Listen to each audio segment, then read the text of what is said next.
السلام عليكم ورحمة الله وبركاته. Can you guys hear me?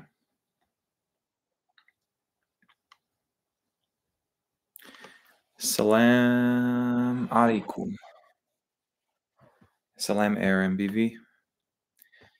Salam in the Quran, age of marriage 18 years, NOT 6. Oh, not 6. Quran 4:6.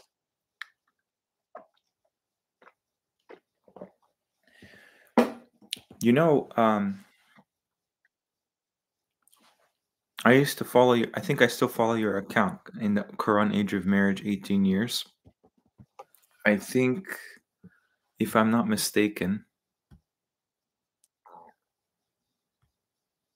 your channel was called something else in the past, right?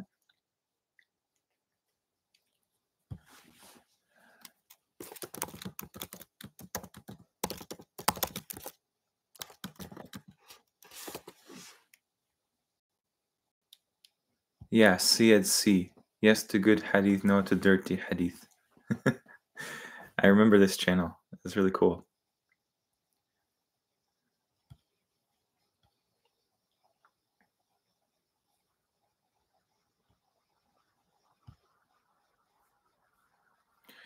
How's everyone doing this morning?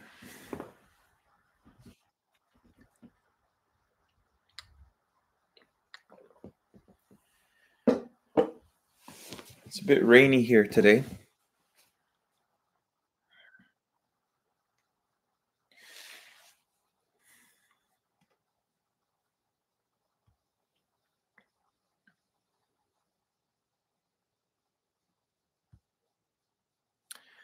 Alhamdulillah. Alhamdulillah. Assalamu alaikum, Kenneth Blaine. Welcome. Yeah, it's kind of like a spur of the moment kind of live stream. It's a bit, relaxed. Yeah, I did kind of put some things maybe we can discuss in the meantime.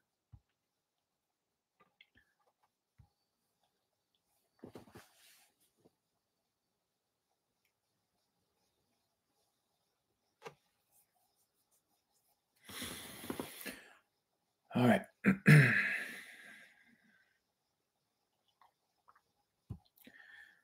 So one thing I find very interesting is the history of people that believe in the Quran.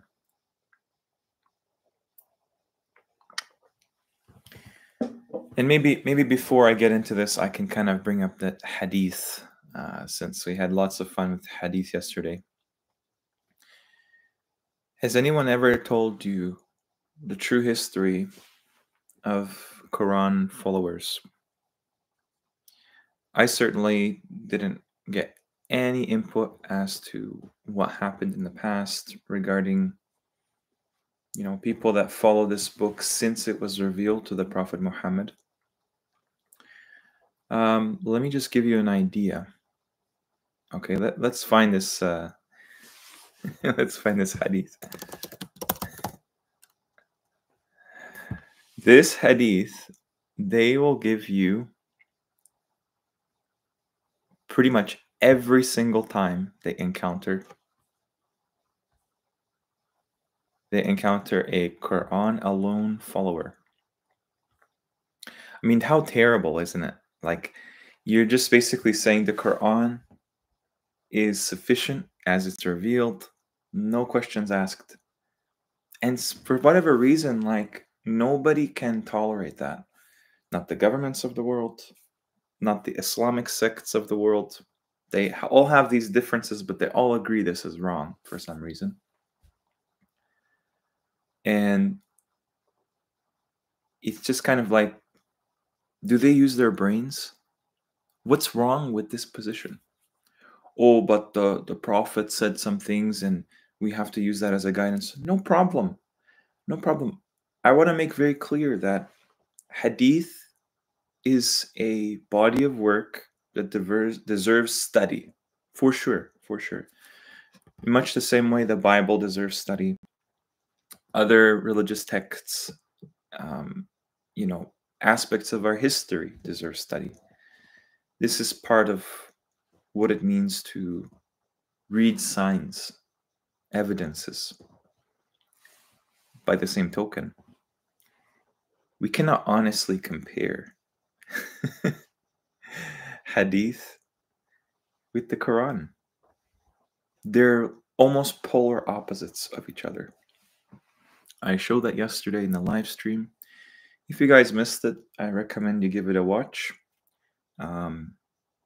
There's a lot to unpack there, particularly the fact that a lot of these chains, who knows, maybe all of them in some way, there is a major, major error concerning them. And Allah knows best, what will be revealed in the future about this concept of hadith. But basically, to me, it's like really a cheap explanation of what the Quran is saying. And everybody has to follow it. Nobody can question it. In fact, the last thing that they want are people thinking for themselves and making decisions based on the revelation itself. Why? Because what you see is everybody has some kind of a sheikh, everybody has some kind of a, body of narrations. And this body of narrations, many times, over time, detracts people away from the book. I've seen it with my own eyes. People will tell me something that I know is not in the Quran, and they'll swear, no, it's in there. It's definitely in there. A story about, Hajar, the story about, Ibrahim and his son's wife. No, it's not in there. That's from hadith. Or someone will tell me, like, isn't it in the Quran that an Arab is better than a non-Arab, and a black an Arab is not better than a non-Arab? A white person is not better than a black person. No, that's from the Prophet's sermon. That's from hadith. That's from the reports that were given of history. Excuse me. You see what's happening? People are confusing the book with these narrations. Let me know if the audio is okay and if you can see my screen. Salaam alaikum, Chanya Roshan. Walaikum salam. Walaikum salam, man de Friedens. I haven't had time to participate, but I will watch it tomorrow at work, inshallah. I want to ask you to explain a little bit about what your understanding of riba is. Because I am elaborating on it and try to grasp its broader meaning, I feel that it is a highly wrong, understood, and also underestimated issue. Oh, for sure, yeah. I mean, throughout history, we are told there's this thing called usury, okay? And for whatever reason, over time, usury just became simplified and dumbed down to interest. What is interest? Interest is defined as basically a payment on top of the loan that usually is given a percentage, whether it's fixed or not. And to me, I mean, obviously, interest can definitely topple an economy, no question. I mean, they'll tell you, for example, like the interest rate, whatever country you're living in, and that can make the difference between if somebody can buy a house or not. Or the currency of today is based on debt accumulated because of this interest that the governments of the world cannot pay the banks, right? That being said, let me show you a video.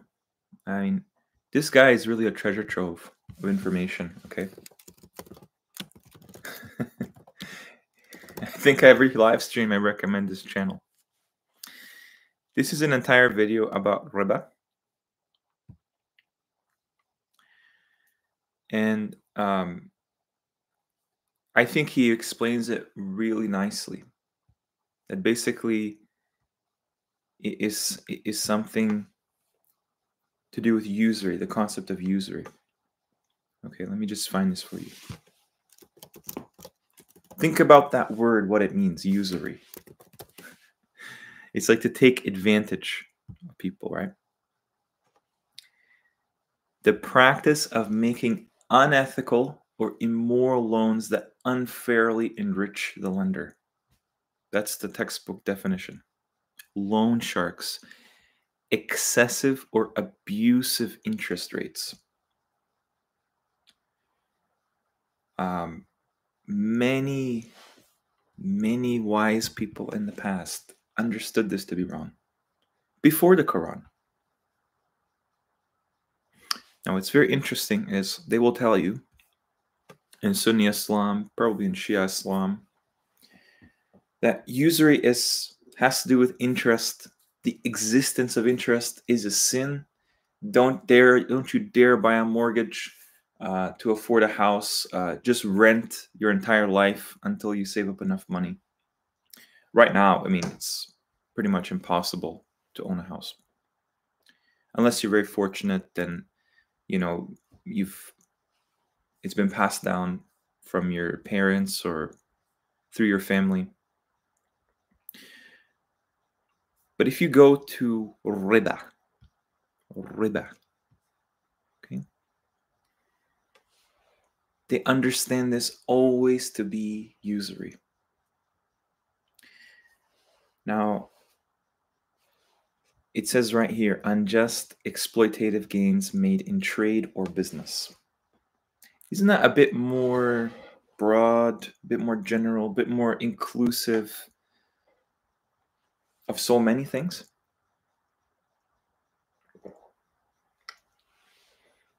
I mean, you can put in scamming in here as well. It is a scam, usury in and of itself. And guess what, guys? Because we're not allowed to have anything to do with interest, do not have a savings account, do not own a credit card, none of this. You have to comply with basically the same thing given an Islamic flavor. And it's called, where is it?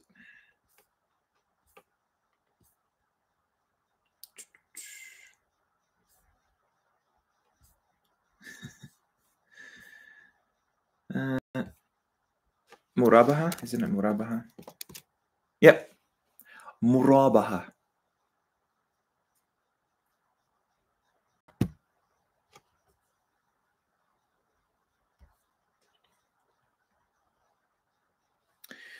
Murabaha is halal interest. That's what it is. And apparently this is okay. Yet they say that there's no interest payments. But basically it fits the definition of what they call riba because you end up paying on top of the loan to the lender. Did you see that? And guess what, guys? This is a $2 trillion industry of Islamic banking. You don't think that there's some corruption in there as based on a false premise to make money? How could these people conclude something for all the rest of us and basically price gouge, you know, anything to do with banking where you have to go to these people, Sharia compliant banking? It's a scam. It's a scam. So riba has clearly been a big question ever since the beginning of Islam. And I remember Umar ibn al-Khattab, right? The second caliph. This is why hadith is really, you know, like invites so many problems. If you're to read this and believe this is true, then the Prophet Muhammad didn't do his job. Because it says here, there are three things, if God's messenger had explained them clearly, it would have been dearer to me than the world and what it contains. Kalala, riba, khilafa. Okay, so I would definitely check this video out. He basically explains it to when you take transactions, there's different types, obviously, because it encompasses so much. Anything in trade, anything in business, banking, finance, there is doubling, multiplying unfairly. And this fits the definition of riba. It literally has to do with that increase, right? One thing I should mention as well. Let me see if I can find it. Here we go. I think this is the guy. Yeah. This is a paper I read last year, I think. Very well researched, very interesting paper. And he just goes step by step, everything, all the critical usage of the word riba from the Qur'an, what scholars have defined it as. And it's very long, but if you're interested in this topic, I would give it a look. It's called A Broader Definition of Riba by Muhammad Madhar Iqbal. Okay. Hope that answers your question. Shout out to Hussein Al-Khalil for producing great content in the English language too. Assalamu alaikum, Brother Dale. Welcome to the stream yet again. For difference between user interests are a good question. Yeah, absolutely.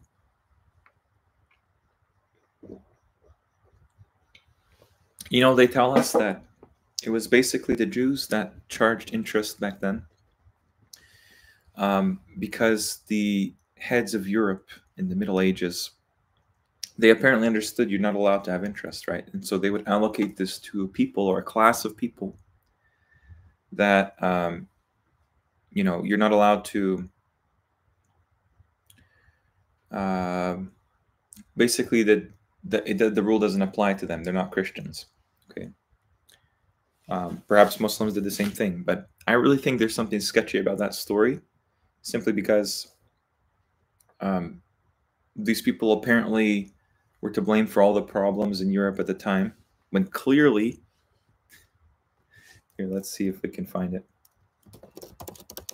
Clearly, they're not put there except by the powers that be.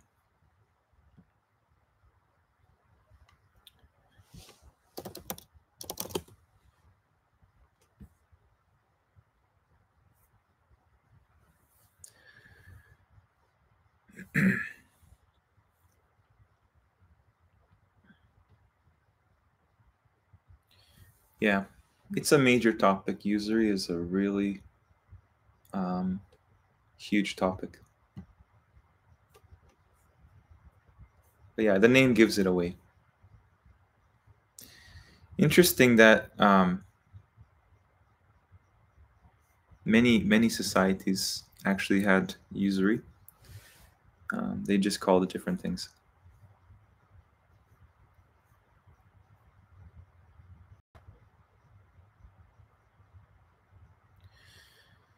Usury equals riba is compound interest. There's a big difference in banking finance between interest and compound interest. Yeah, absolutely. I mean, it just makes sense, like you make a contract and you agree to pay back somebody, obviously the principal, but don't take any fatwas, guys. I'm just thinking out loud, okay? It's, you pay back the principal, and I mean, you're the one that signs the contract that says, hey, yeah, I think this is a reasonable price given the time it will take me to pay you back. I don't know. I think we can be adults in this day and age.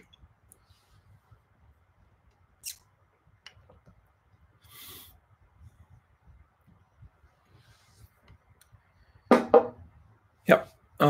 So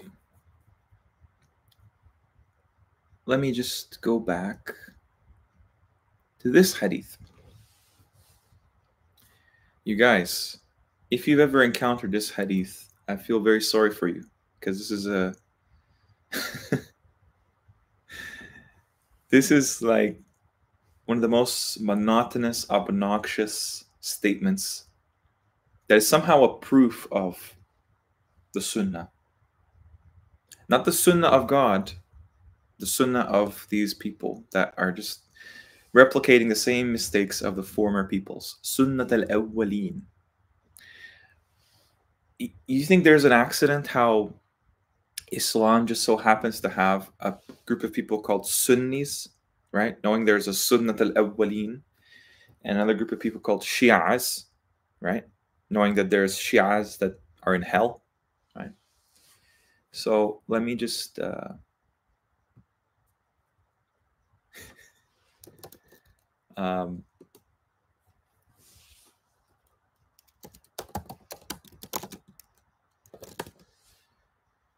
I was watching this video the other day, and it's just so interesting because this stuff just keeps coming back.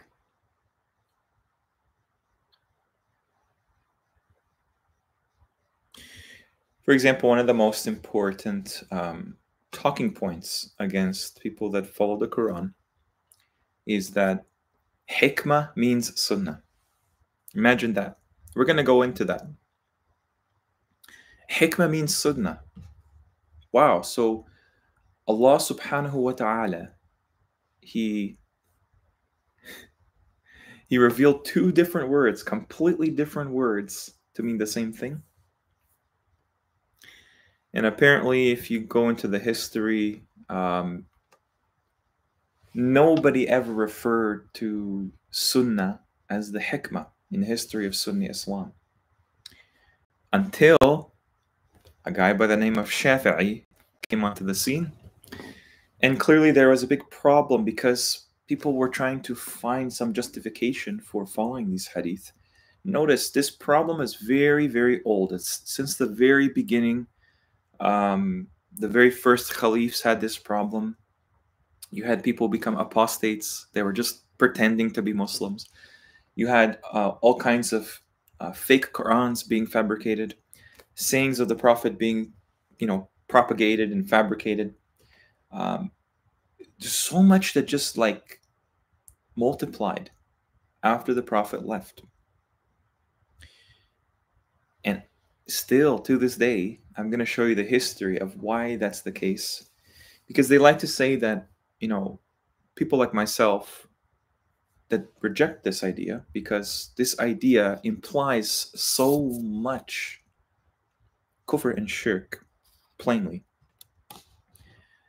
They were just a new invented, reactionary kind of a group of followers that we just don't understand the sunnah. It's above our pay grade. But in reality, they will admit, like, scholars, people, teachers, people listen to, like Yasir Qadi, will tell you, no, this has been since the beginning of Islam. I mean, funny enough, they say Islam started with the Prophet Muhammad. Obviously, that's not the case. But since the Prophet Muhammad, there has been this wedge between people that follow the Quran and all the various names they called them, and these Sunnis and Shias.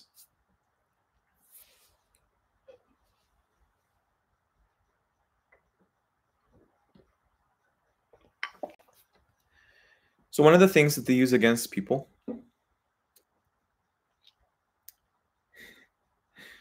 I'm not sure if it's in this video. I don't know if it's in this video. One of the things they use against people is this hadith. If you've ever come across this, again, my sympathies towards you, because this is supposed to be a proof, apparently, that this is a prophecy of the future. Even though, like I said, these people were always around. As soon as the Quran came down and the Prophet started preaching the words from this book, there was no sunnah, there was nothing assumed to be taken besides this or with this. It's just this book, the last revelation. The Messenger of Allah, sallallahu alaihi wasallam, said, "Soon there will come a time that a man will be reclining on his pillow, kind of like I'm doing right now. And when one of my ahadith is narrated, he will say, 'The book of Allah is between us and you. Whatever it states is permissible, we will take as permissible. Whatever it states is forbidden, we will take as forbidden. Verily, whatever the Messenger of Allah sallallahu alaihi wasallam has forbidden is like that which Allah has forbidden.'" Well, let me ask you guys,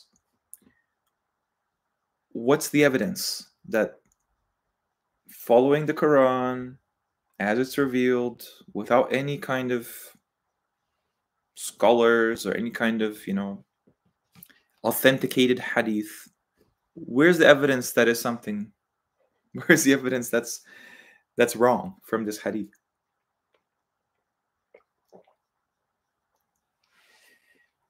If you guess there is no evidence, you'll be correct. So, first off, there's this really childish caricature that somehow these people reclining on couches, it says pillows here, but arikatihi, arikatihi, arikatihi. This is couches, right? So if we open this up, they try so hard to make us hate this concept. Oh, how lazy these people are. How these people are so arrogant. They're just sitting back and, God forbid you can relax in your own home. As if that nobody has done that in history, right? None of their rulers that they support don't do this. You guys, the people of Jannah, the companions of paradise, that have perpetual gardens and rivers flow for them and bracelets of gold and garments of silk, they are the ones reclining on couches. It says it right there, verse 31 of chapter 18. Maybe if they read this every week, like they're told in the Sunnah to read chapter 18 to protect them from Ad-Dajjal, they would remember this is a trait of the people of paradise. Reclining on couches. What an evil idea. How dare we recline on couches? They and their spouses in shade reclining on adorned couches.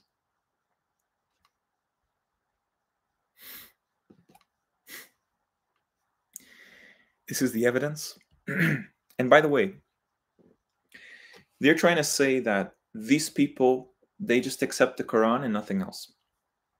Okay. Where does the messenger in this hadith oppose that?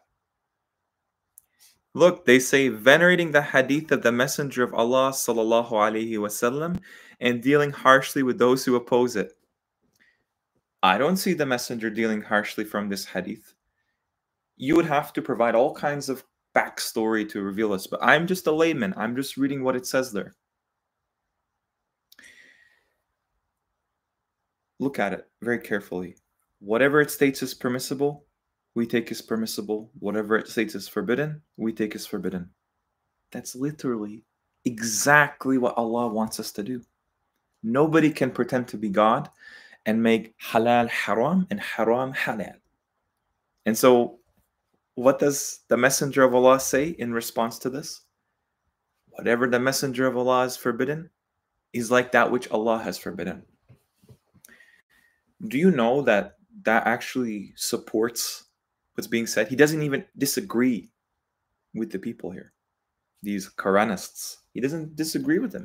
He says, yeah, but the messenger's forbidden is like what your law has forbidden. Why didn't it say prophet in there? It said messenger because obey the messenger is all throughout the Quran. He is the conveyor of the message. So, of course, he forbids exactly what the message forbids from the Lord of the worlds. Simple. This really is a tired argument, and it's amazing that we have to deal with this in 2024.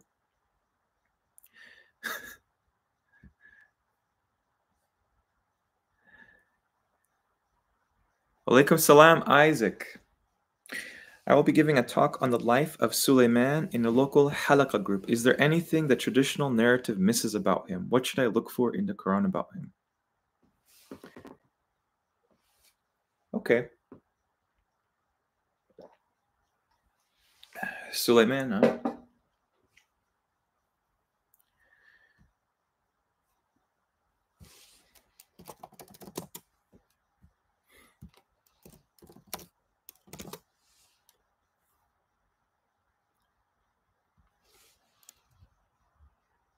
Let's see here.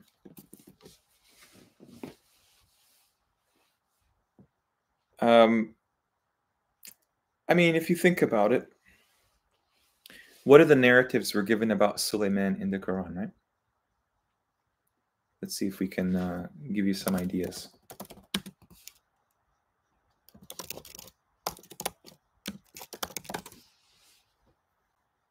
All right.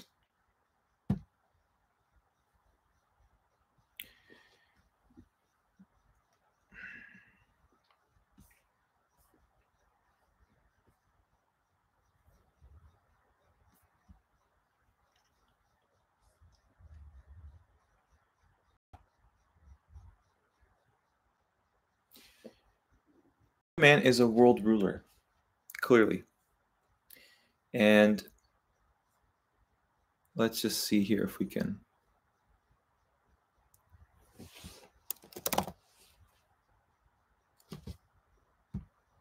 If we can give you some idea.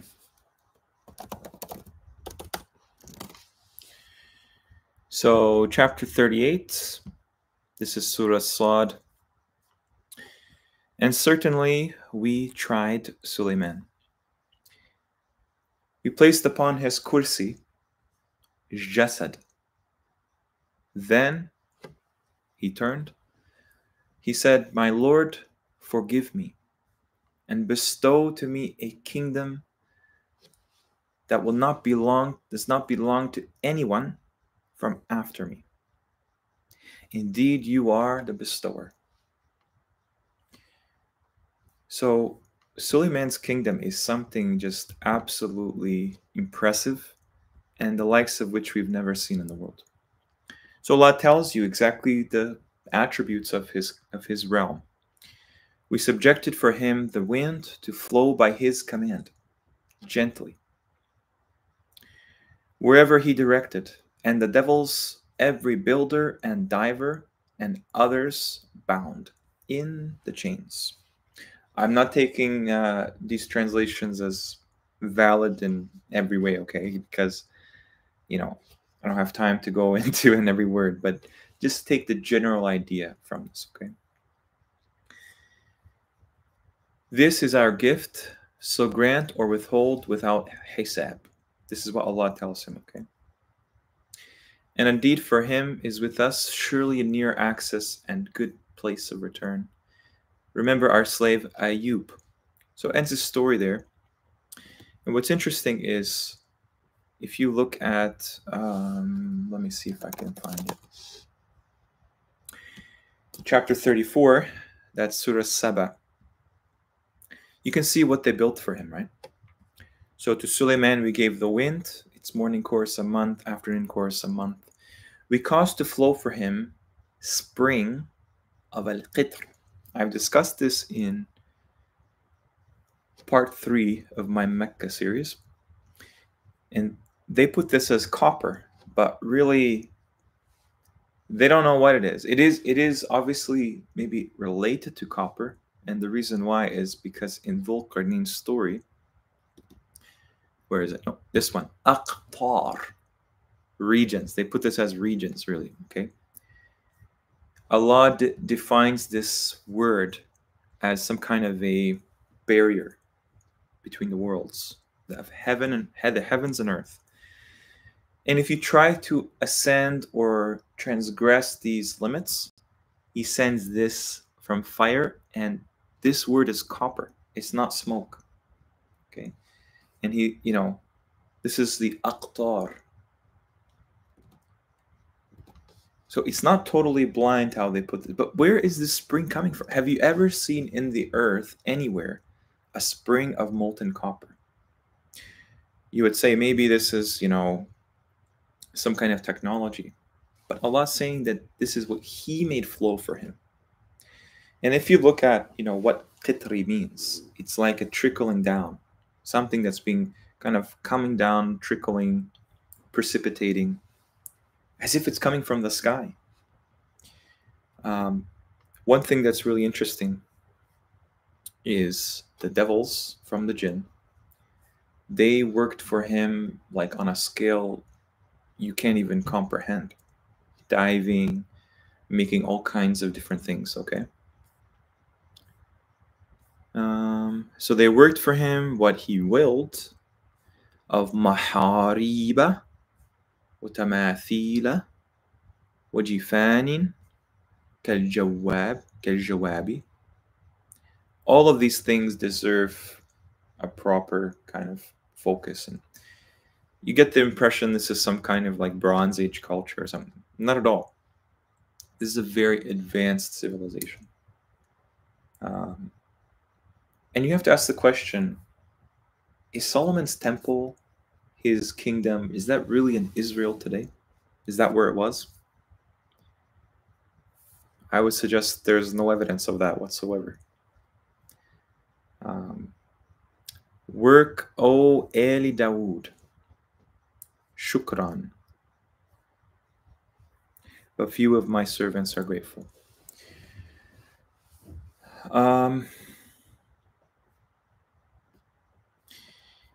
Yeah, I mean,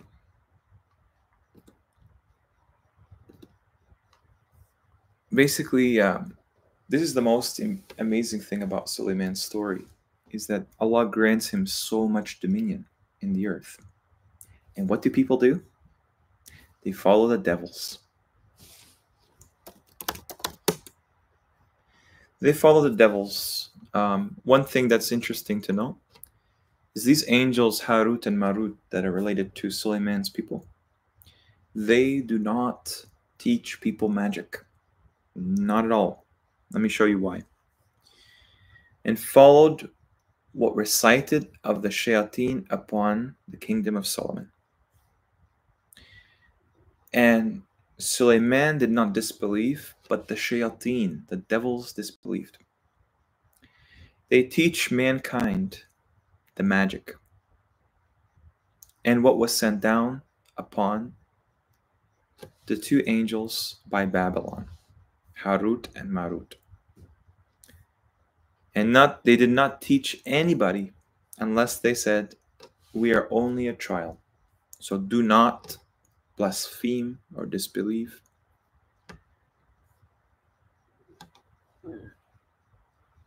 You can see right there, the devils are the ones that taught magic. And magic is very misunderstood by Muslims today. Okay, as-sihr. They call prophets of God in the Quran magicians, liars, poets, possessed, crazy, soothsayers, all kinds of slanderous names, which they're not.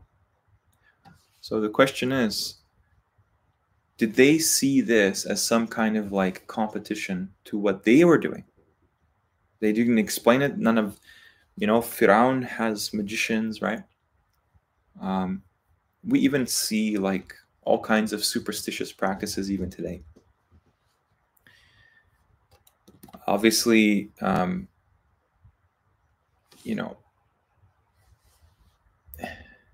there's a lot to figure out about Suleiman's world. I mean, you have to imagine, like, this was a time when humanity was exalted and the devils, the jinns, they all understood humanity has this special task at that point in time. Something that's also pretty interesting is, let me show you one sec here. Basically, you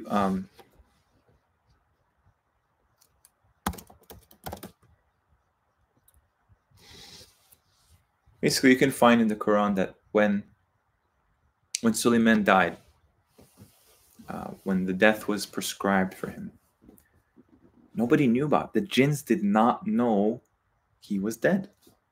So that's interesting that Allah tells you directly that jinns have no knowledge of the future, just like any other creation. And the devils were basically slaving away, okay, in humiliation, because they realized that there was no need for them to be working for him now that he's passed away. Something major happened during that time. I'm not sure what is the case, but it is interesting to wrap your mind around this. Like, what is the chronology of these messengers, the genealogy? Where did this happen? Clearly, they have lied to us about so much of these stories, like even basic things. Like the Quran corrects the Bible all the time. Like it says, he never did magic. He never worshipped false gods. He was always righteous to the very end. But one thing I find interesting, and this is something we all have to do, right? So if you go to his story, let's see if I can find it.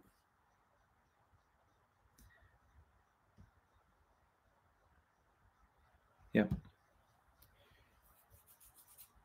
This is only one of 2 times the word kursi is mentioned. The other time is in ayat kursi. So what did they put on Suleiman's kursi? They put something called a jasad. You can see that on the screen there. Where is this word used? Jasad, jasadan. It's used with Suleiman's story. It's used with the form of the prophets, right? Like they have bodies, right? And it's used for the thing that Moses' people created from their ornaments that they received from the people of Pharaoh. A calf. Whether it's a calf or not, this is what Allah describes as a jasad. What do they do with it?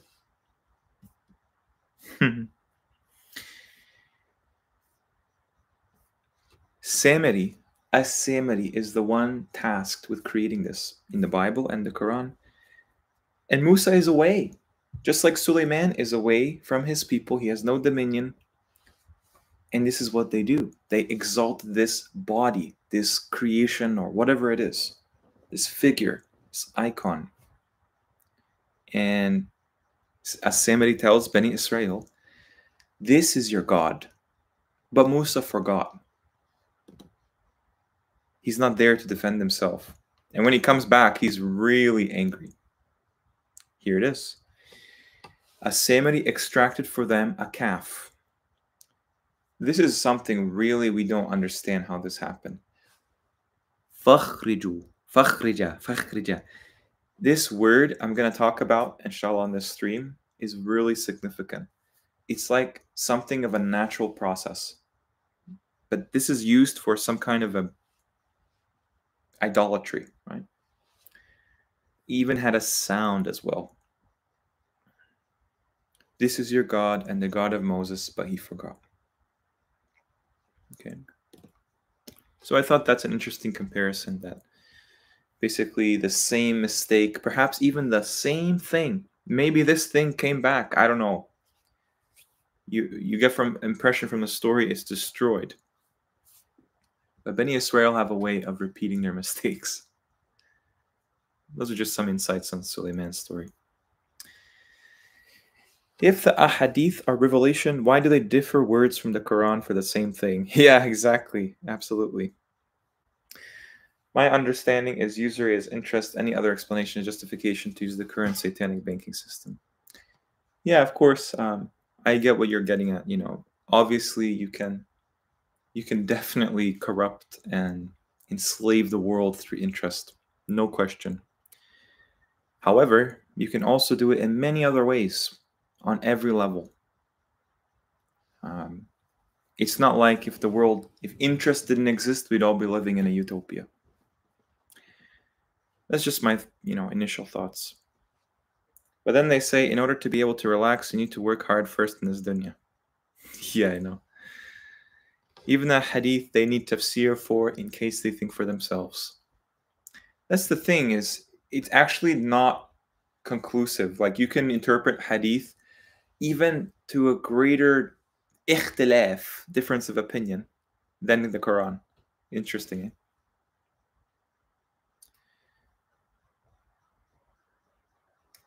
Salam alaikum, anti-Google. Welcome. Salam alaikum, Marcus. A spring of molten copper could be referring to a volcano. Yeah, in a way I can understand that, but this is very specific. I don't think anybody would consider lava molten copper. Otherwise, that would be every person in the world would be mining lava. Okay. The thing we have to understand, or is the Quran is talking about places that are not on our maps for a reason. Places we've forgotten about that are just stuck in the Quran and legends and maybe some other religious texts, which technically are legends, right? The Quran is treated just like the messengers that come with a book, a message, and they say these are just legends, these are just stories. Really? This is the messenger of God telling you. Follow one Lord. He gave you all of these fruits. He gave you all of this earth and the heavens and around you. No, these are just legends. That's what the disbelievers say, funny enough. Suleiman's empire would be more like Tartaria. Well, that is kind of the connotation. I think Tartaria doesn't do justice to the story, because Tartaria is basically just put in Eurasia, basically. And something definitely did happen in all of these lands, Eurasia, Americas, Africa. There's clearly some devastation that has, erased the memory of the public, the mankind at large. But there has to be more to the story than that. Yeah, that's good that there's no problems in streaming. Good morning from the Netherlands. Welcome, Marcus. Good to have you. Yeah, I appreciate it, Brother Isaac. It just kind of on the fly. Speaking of chronology and being able to fix certain events of Quran in history, are you familiar with Jason Brashears from Archaics and his Chronicon Phoenix timelines? I have heard of this guy many times as well. Let me just show you if you're not familiar. Jason Brashears, Archaics, immensely popular on YouTube. Let me just show you something here. One second here.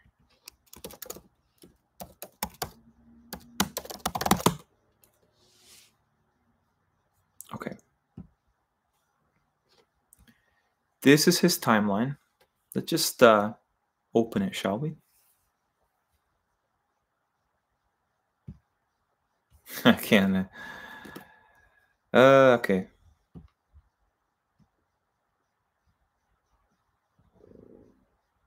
All right. Let's see if this works. Yep. So this is from, his books. Now, again, I don't have a problem with people trying to piece things together in the past and, use whatever tools they have at their disposal to understand where we come from. Do you see a problem emerging here? There's a lot of assumptions that all of these ancient old world cultures existed on this timeline of this calendar, and there's no evidence of that. I mean, if you believe in Tartaria, then you believe in more recent history. I'm not saying that there isn't ancient history. There clearly is. But we really don't know what that is. They have just invented that for us. There is no guidance from the Quran on this whatsoever. And this guy really, I mean, I'm not sure, I'm not very familiar with his cosmological model. But clearly, I don't think, I think you can get the idea that it has something to do with heliocentrism, the, the globe model of the Earth, and the expanding universe model. And that's very easy to disprove. It's not even palpable. That's what we live on. There's something to be said about simplicity and truth. And really, if we take this really, like, obviously with a grain of salt,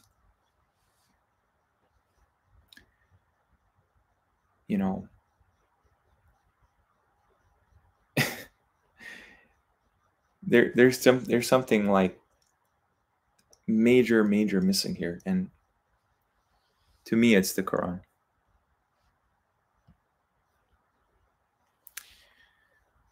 All right.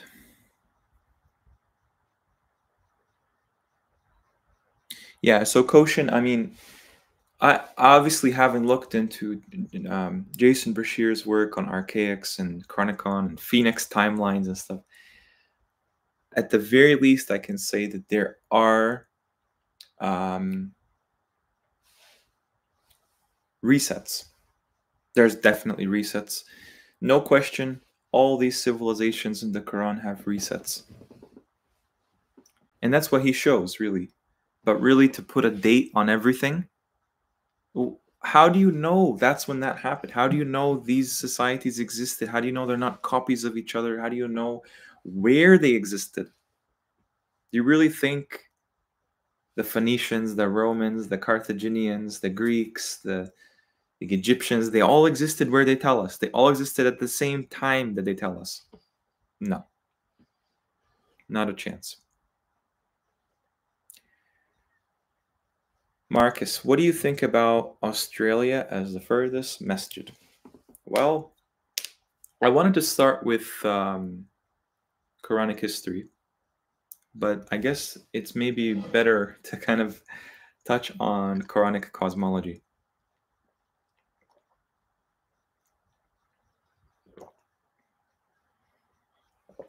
All right. It's early in the morning. Okay. Let me know if you guys have ever heard of Terra Australis. You've heard me talk about Hyperborea, the North Pole, but since you brought up the farthest masjid, clearly Australia, they named it for a reason, right? Australia. Let me show you. This is Terra Australis. And as you can see, these are only on old maps because officially now it doesn't exist. For whatever reason, our forefathers just invented lands on maps and they just had no idea what they're talking about. There's a vast land here in the north, and there's a vast land here in the south. The largest continent by far. It's bigger than everything else combined. And we don't even see the whole part of it. This is just the nearest part. Why? Why on earth would respected cartographers just wing it unless there's something that got covered up over time. Maps are very interesting to study, not because they're 100% unadulterated truth, but basically anybody can hold a map and they take it on a ship for navigation. And a lot of these maps escape censorship. So that's why they exist today. And apparently we can get a lot from these maps. So you can see North America was much bigger. Okay. And this place called Terra Australis, that's not Australia. Let me show you. Since you asked about the farthest masjid, this place literally means the Great South, the southern land, and they all say it's a hypothetical continent. But I'm going to show you that. They were very serious about this continent. The unknown land of the South. Basically, what you will find in the history of cartography is that people didn't need to go to certain places to understand that they existed. Why? Because the knowledge that they were taught in universities and schools back then was a lot more advanced. And they would say that they would understand principles of the natural world that God created have to apply. So, for example, let me show you something about directions. Okay, I have a presentation about cosmology. It's right here. Okay. So you have certain patterns of directions. And one of those patterns for the southern direction is more land. Okay. If you look on a any map, they will tell you the most common map projection we have is the Mercator projection. And everyone will tell you it's distorted. Why? Because all of the northern continents are bigger than they're supposed to be, while all the southern continents are around the same size. So the northern hemisphere, the lands there are smaller. As you can see, they have adjusted for size that reflects reality, where Greenland is not this big. Russia, Canada, America, okay, Europe, China, all these northern areas, they're a lot smaller than they tell us. What does that say about the very South Pole? I mean, this they added on here. This land doesn't exist, Antarctica. Why? Because when you have a ball, both hemispheres have to be the same size. We don't have a ball, though. That's not how things are laid out. So, obviously, there is something at play here, and you can look at so many videos, you know, how people navigate farther and longer in the southern hemisphere, all the races, you know, with sailboats and everything. It's longer, it's more arduous in the south. The world records are different than they are in the north because there's more distance. That being said, if you were to hypothetically go all the way south, which you can't do, and the reason you can't do this is because they have something called the Antarctic Treaty.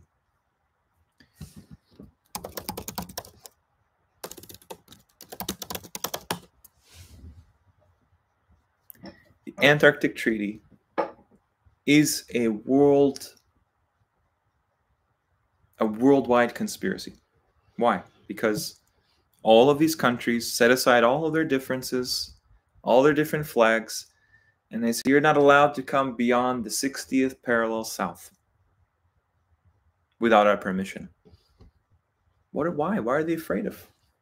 Oh, but people travel to Antarctica all the time. Really?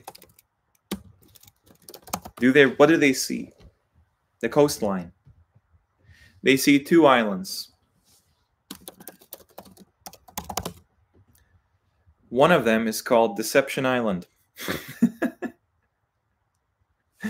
I'm not making this up. Another one is called Rothschild Island.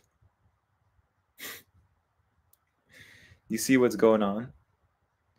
They're just bringing them to some frozen land somewhere. Doesn't necessarily have to be exactly due south, but it's clearly a southern latitude somewhere. And they don't see anything. They don't see nothing. So this land is not hypothetical.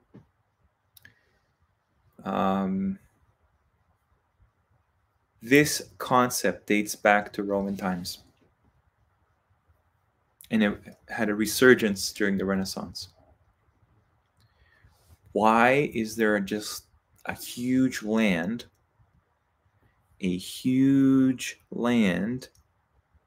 unexplored, undiscovered? Nobody's allowed to go there. I would suggest it's because the same reason for Mecca or Hyperborea or the middle of the world is not allowed for exploration. Because there is something that we would find up there that would collapse all of our models and our entire system. You can see, like, this is not a fringe idea back in the day. Okay.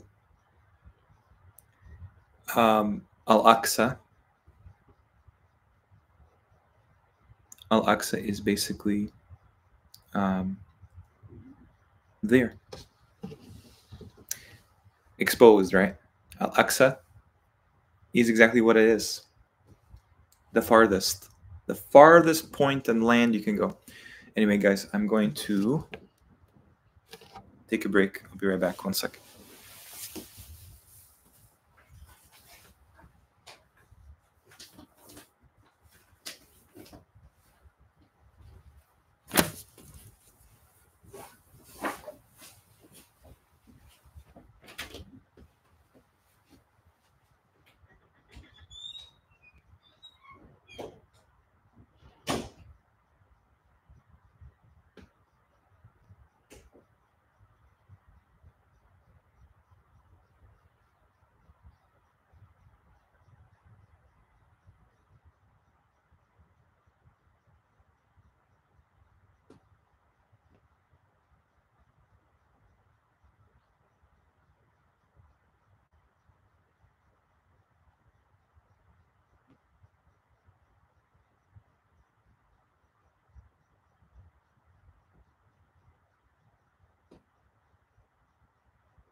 All right.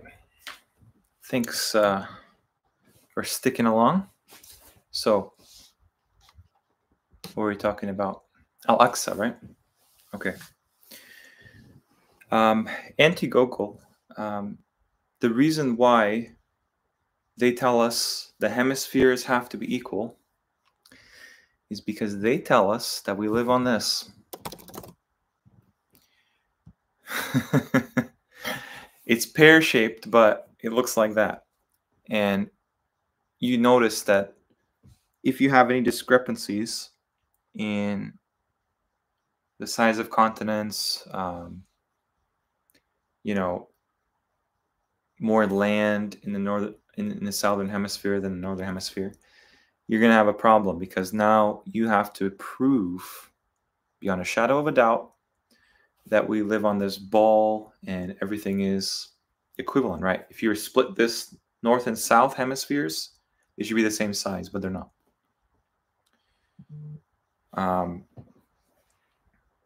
And think about it, okay? Think about it. They put this to make us culpable in the illusion. You're looking at a full disk view of Earth taken on December 7th, 1972 by the Apollo 17 spacecraft en route to the moon at a distance of 29,400 kilometers, showing Africa, Arabia, and Antarctica. That means, brother Antigogol, the other side of this ball, every other continent is there. Really?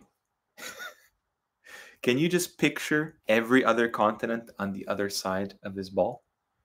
Remember also, the Pacific Ocean has to be there too. Pacific Ocean is 70% of the surface area. This is a joke. They always do this. They take these stupid photos, which are just CGI editing, and there's no way everything else can fit on the other side. So that's my point. Assalamu alaikum. I'm late to join, but glad to be here. Glad to have you, Birdsong. Welcome. I didn't want to ask, but something with green lights. Yeah, basically, those lights are what they call the northern lights, are something really profound. Welcome, peace, justice, compassion. Masjid Haram, Masjid Aqsa does not necessarily be a specific physical place. Masjid can be a place or time of doing sajda, complete implementation of Allah's commandments. Well, obviously you include it as a place, right? So the reason why peace, justice, compassion, it's a place, is because of the prefix ma. Let me show you what I mean. It's a place.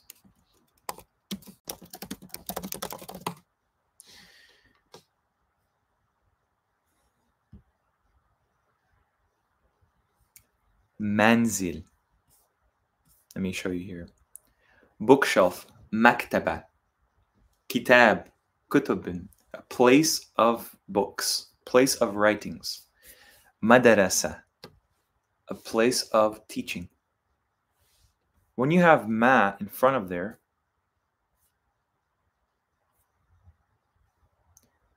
a place or time. Of course, time cannot exist without a place. So every time will have a place. Every place will have a time. At least in the dunya. Masjid follows that rule. So it's a place. There's no way around it. Masjid is a place. Especially when Allah tells you al-masjid. Oh yeah, Marcus, the Southern Lights. Southern Lights, yeah. Let me show you that one sec. Salam, pirate.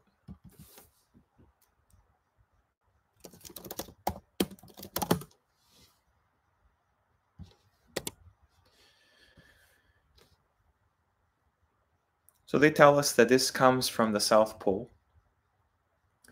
And it very well could come from the South Pole.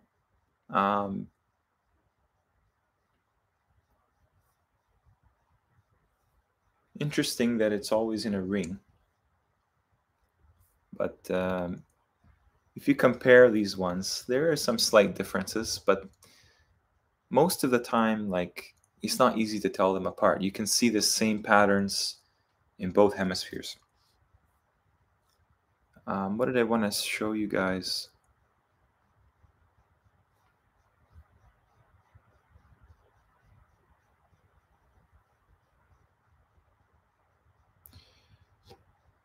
Yeah, Koshin, you can find a lot of information online. You can find a lot of information online with many of these questions. I just don't have the time to really go into the intricacies of them. Yeah, I wanted to address one sec here. Where was it? Koshin, yeah. So the Vibe of Cosmos map. He tells you this is an X-ray image of the Earth projected from the moon. So something that I find very interesting is that, yeah, you can kind of see a little bit of the continents there. It's a bit, I don't know. There was a time I really took this seriously until I realized there's more to the story. There's a whole other world we're not even factoring in, which is where the jinns reside. Yes, we have jinns in our world as well, but clearly they have a place that's suited to them, where they're not concealed. That's where everything revolves around them. You can call this outer space, the outer space, the other side where spirits are contacted from. These beings have a totally different physiology than us. So, have you guys seen a map of the moon? Let me know what you notice about why they name certain things on the moon the way that they do. This is part of their soft revealing of much of the truth, right? Do you notice that everything on the moon, pretty much,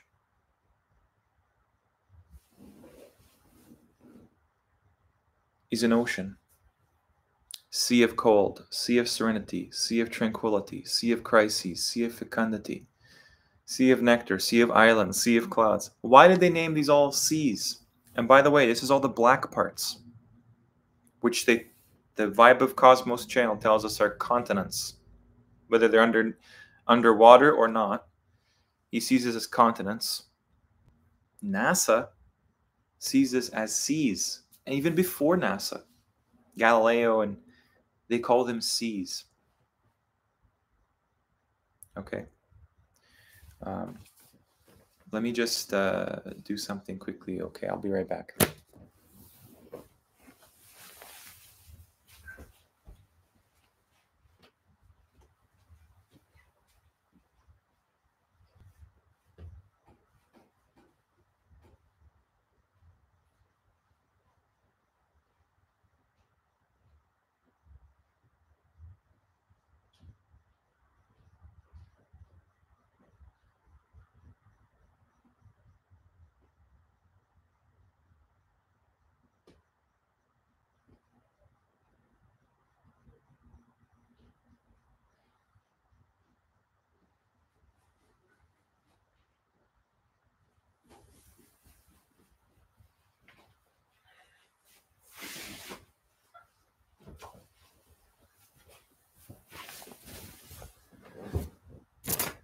Sorry about that, guys. Okay. So, do you see they're telling you stuff on the moon, truth in plain sight.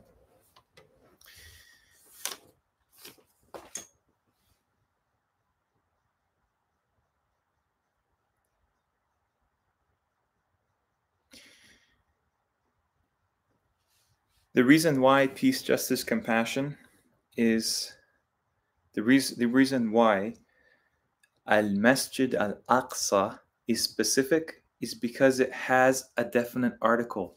Al-Masjid al-Aqsa. It's not relative. Same with al-Masjid al-Haram. These are specific places. One and only one. That's what al refers to. Let me tell you guys something. Okay, just after Birdsong's comment. The question is, what do you think about those who say heaven and hell are not literal, but symbolic of a condition? How can we distinguish between symbolism and reality? Something I want to really stress on this channel, and maybe you guys can have some benefit from this. The Quran is not poetry. Everyone can agree the Quran is not poetry. Let me show you what I mean.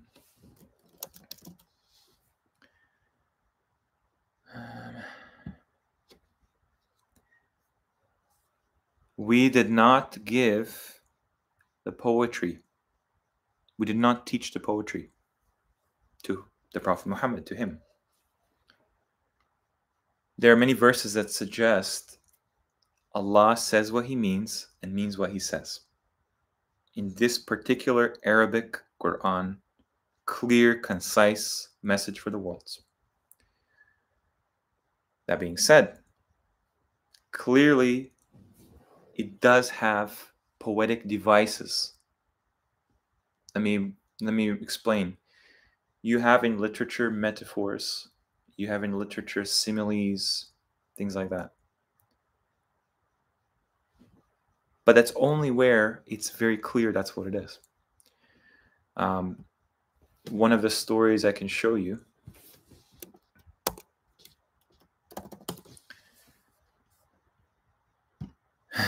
They translate the Quran like whatever they want, basically.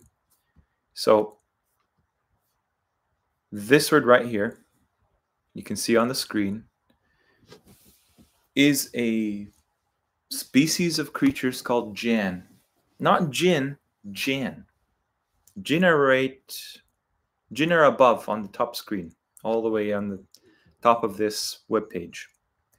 But in two cases, they put it as snake.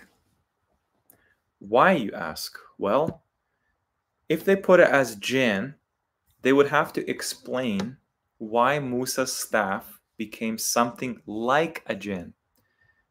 Let me show you why it's not literally a jinn, but it's like it. And when Allah uses similarism, parallelisms or similes, metaphors, those are absolutely the best descriptions to visualize what's going on. This word, this letter, ka, when you place that before a noun, that is an example. That is like a metaphor. كَأَنَّهَا جَانٌ. This is not snake. There's other words for snake. So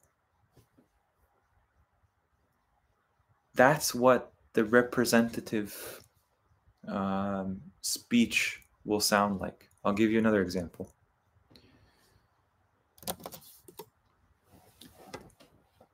This one, Surah Ibrahim. وَمَثَلُ كَلِمَةٍ خَبِيثَةٍ كَشَجَرَةٍ. Notice the ka. Most people think that this tree is completely invented. This tree doesn't exist. It's just a nice little poetic, kind of device that Allah uses to explain something abstract. Abstract concepts in the Quran are very concrete. So if you give an example of something, like you're trying to describe to somebody that has no concept of what you're talking about, something more abstract, right? Like words. Words are abstract to us. We don't see them literally. They're just organizations of sound, right? Allah uses a real example of something real to describe something real in a better way. for us to understand. Does that make sense? It's like this tree. That doesn't mean this tree is invented. Allah has full knowledge of the realms, everything.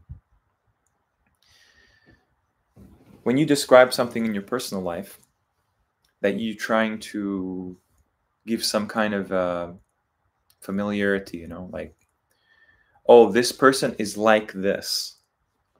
You're going to use something real in the real world to describe something. Like you bite into a new food and you're like, this tastes like this. You're not going to invent something.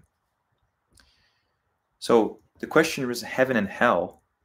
I mean, where do these ideas come from? How can people ever conclude heaven and hell are just metaphorical? They're resting places. Jannah is usually the word people associate with heaven, even though heaven's samawat, something else. Jannah, gardens, secret gardens, is a resting place. It has streams. It's not imagination. It's real.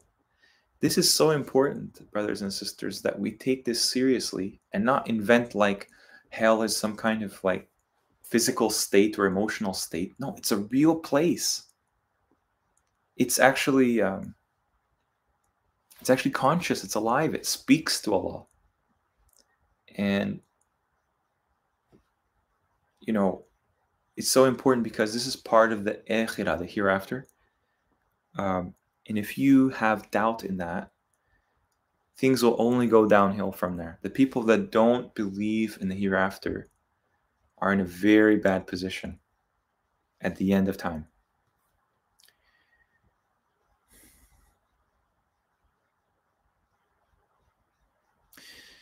Is Shams, Qamar, Kawkib really sun, moon, and star? The word Munir occurs 6 times in reference to Kitab and Qamar and even Muhammad alayhi salam. Even the scene with Ibrahim determining who his Lord is, that scene is a clear criteria for shirk. He ends by saying, I'm free of all you associate with Allah.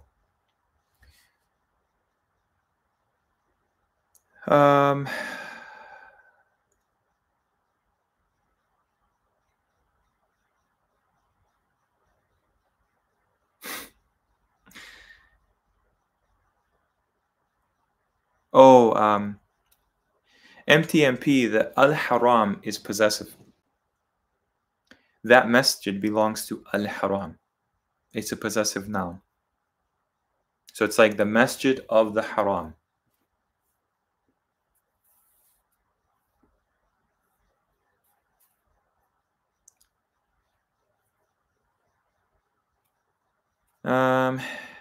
Yeah, hey then Bibasi, welcome to the stream. Assalamu alaikum. This Quran alone believer community is forming before our very eyes. We used to have this in the past, but sadly, the history of this memory has been removed, and all that we have are basically tragic events from recent years of these people being eliminated, basically. Inquisitions. Birdsong, I made it very clear that not all of the Quran is literal. Like, okay, let me try and explain it again. There are metaphors in the Quran, but those metaphors are to be taken exactly how it says. This thing is like this. The word wajh Allah. Yes, Allah does not have a face. Do you see how we have a face? That is because we're created. Our face is attached to our existence. What people don't understand, and very obviously it's hard to conceptualize Allah because He's not a creation. Allah owns that wajh. So imagine you have wajh Allah, al-wajh. Okay? They're synonymous. Wajh Allah, al-wajh, the wajh. Same thing, you have mountains. Al-jibal, jibal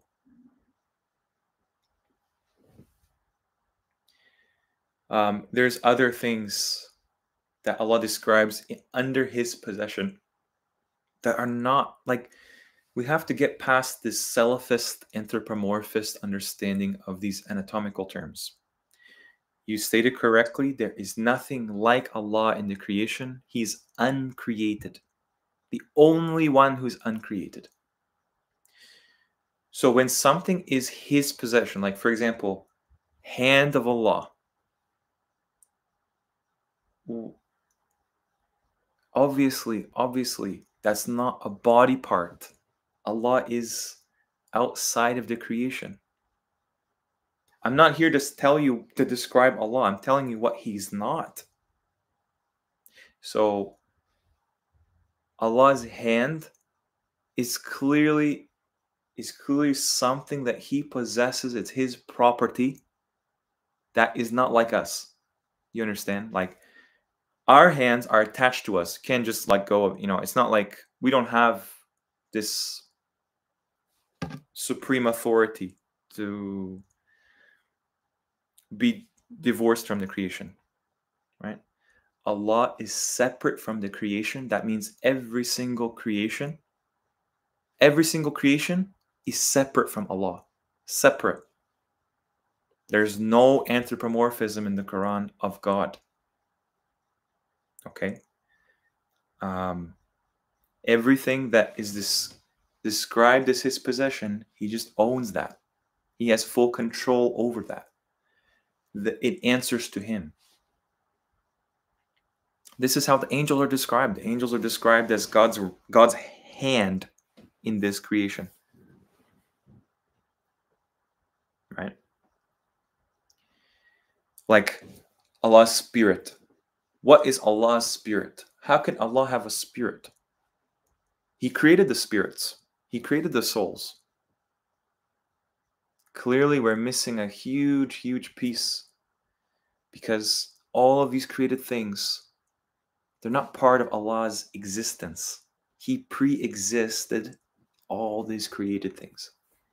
It's hard to conceptualize, but this is the only way you can see it. We don't believe in a man in the sky. That's ridiculous.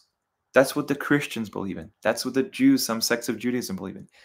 And by the same token, we don't believe that God is part of the creation. That would be pantheism. That would be monism, not monotheism. A bit of aqidah. Brother Igor, do you think I'm having phobias as a form of shirk?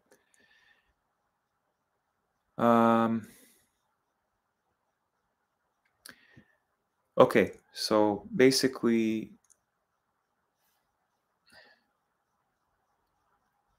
you get this idea in the Quran that you should not fear. Allah tells Musa, do not fear. Right? And then you get this other idea in the Quran that the people who fear are the ones who don't believe in God, and they know the punishment is incoming for them. And so really they're afraid of the punishment, knowing that, eventually they deserve it, right? So Ibrahim will tell his father, I fear for you the punishment of a tremendous day. Allah does not want slaves. Does not want slaves. That's not what ibad means. Clearly, He wants people conscious of Him, who are muttaqeen, have taqwa of the surrounding world, of His presence, of His authority. And that's why He tells Musa, do not fear. The messengers do not fear in my presence. Where do we get this idea of fearing Allah? Oh, that's from the people that don't believe in Him. Because Shaitan frightens his supporters. He frightens them. He threatens them, makes them afraid. They live their lives in fear. We're human beings. We're entitled to so much mistakes, so much error in this life. Because we're still figuring it out. There's a process of growth, right? So if you have a phobia, I mean, you can only do your best to get over that. It's not just, it's not shirk, okay? You have to get to the root of why that exists, you know?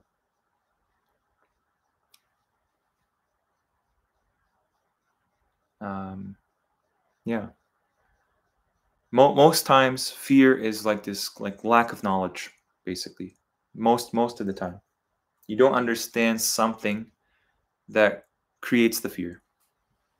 That's why taqwa is the answer to fear in the Quran. Khawf. They say aid means hand, but ayyada means support. Okay, let me show you this.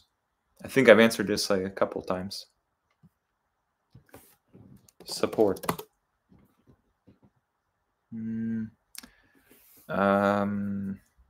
Strength. You know what's annoying about this is you have to like remember what their translation is of something you know means something else. Here we go. Ayyadanahu. You see the root right there. Aleph, ya, dal. Ayyada. Strength, support, reinforcement. Okay? Like a building has reinforcements. What's the root for hand? This one is Aleph, Ya, Dal. The root for hand. Oops. Is Ya, Dal, Ya. It's a different root. Maybe they're related. Okay? Because the first vowel is different, but the other two are the same. Just flipped around.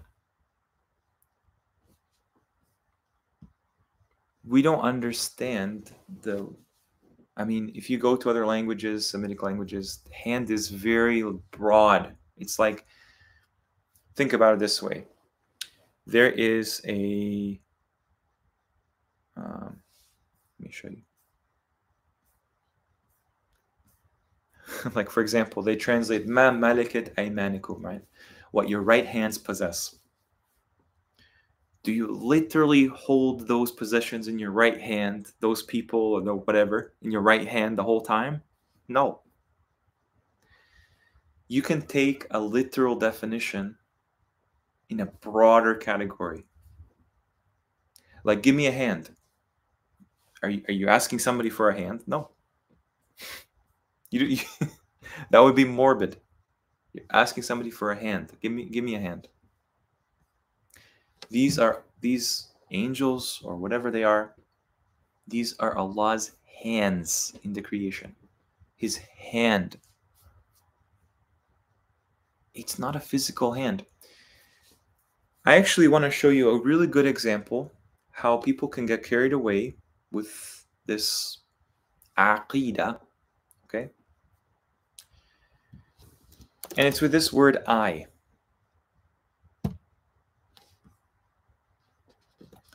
This word I, interestingly enough, has entered the Arabic language as the same word spring. And you can find all kinds of examples that Ain means spring, Arabic word for spring. So the problem is, how do we reconcile eyes with springs? Because Allah already tells you, He gives you a word for eyesight, which is basara, glancing or vision, okay?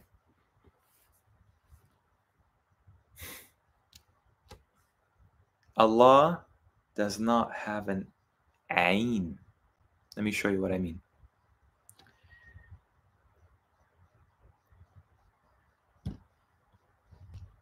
This is the story of Musa. He's put in something called the tabut. And he's not cast in the river. This is something called al-yam. Anyone's guess what that means? It's a type of body of water. The same body of water that Pharaoh's people drowned in and Noah's people drowned in as well. So Pharaoh will take, he's an enemy. He will take Musa and Let me show you. He will be brought up under my eye. This is Allah talking. The reader thinks that Allah has an eye, exactly like we do. That's not what it says. This is not the word for under. This is the word for upon. Do not tell me that anyone is upon Allah's eye. Why? This word means springs. Springs, springs, springs, springs, springs. Upon my spring. Again, there's no body of the creator of the heavens and the earth. That would defeat. We can't even conceptualize that. It's outside the creation. It's outside of our understanding. But we know that he created the heavens and the earth and what's between them. And there are springs in the creation that belong to him. Upon my spring. Here's another one.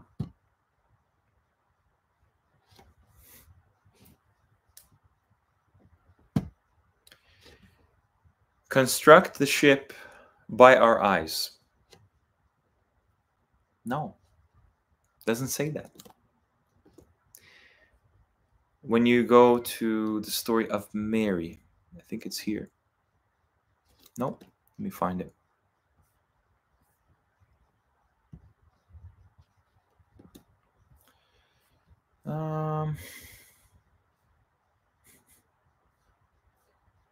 You can see the problem, right?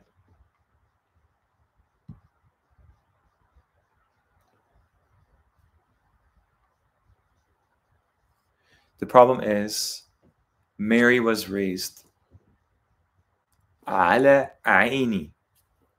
That means upon our spring, upon my spring, not under our eyes.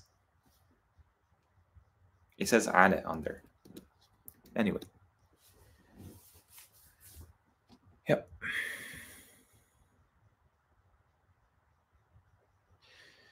Also notice I've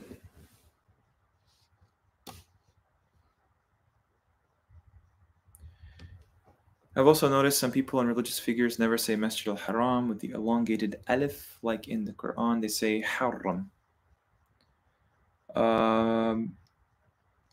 Yeah, I don't know a soaring word. I think they do say al-Masjid al-Haram.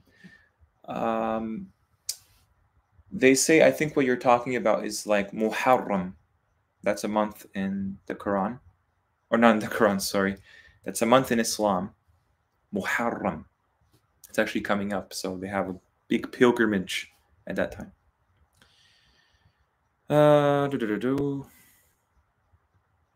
Yeah, and to go give someone a hand. Be patient. If they are the same, we would also have to investigate if Amana and Yamana are also related. What you're going to find is there is a pattern to these root codes in the Quran, these 3-letter, 4-letter codes, mainly 3 letters. The 3-letter root categories has errors. Well, I don't entertain that at this stage in the game because, first of all, we have to define, like, using all the resources at our disposal, if there is any merit or any weight to that idea. Right now, at the moment, you guys obviously want a video on Salat. And I'll tell you right now, Salat has probably never been understood in modern times because there is something to do with this other word. Let me show you guys.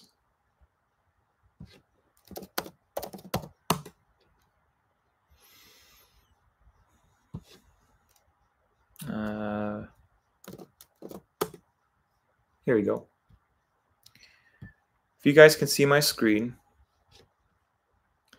this is a root, Sod Lam Ya. It has to do with burning. They will be burned, burn therein, burn him, warm yourselves, burning. Interestingly, though, it's almost identical to this one. Salat, praying. Or, you know, the Sunni would say sometimes it's blessings, sometimes it's synagogues.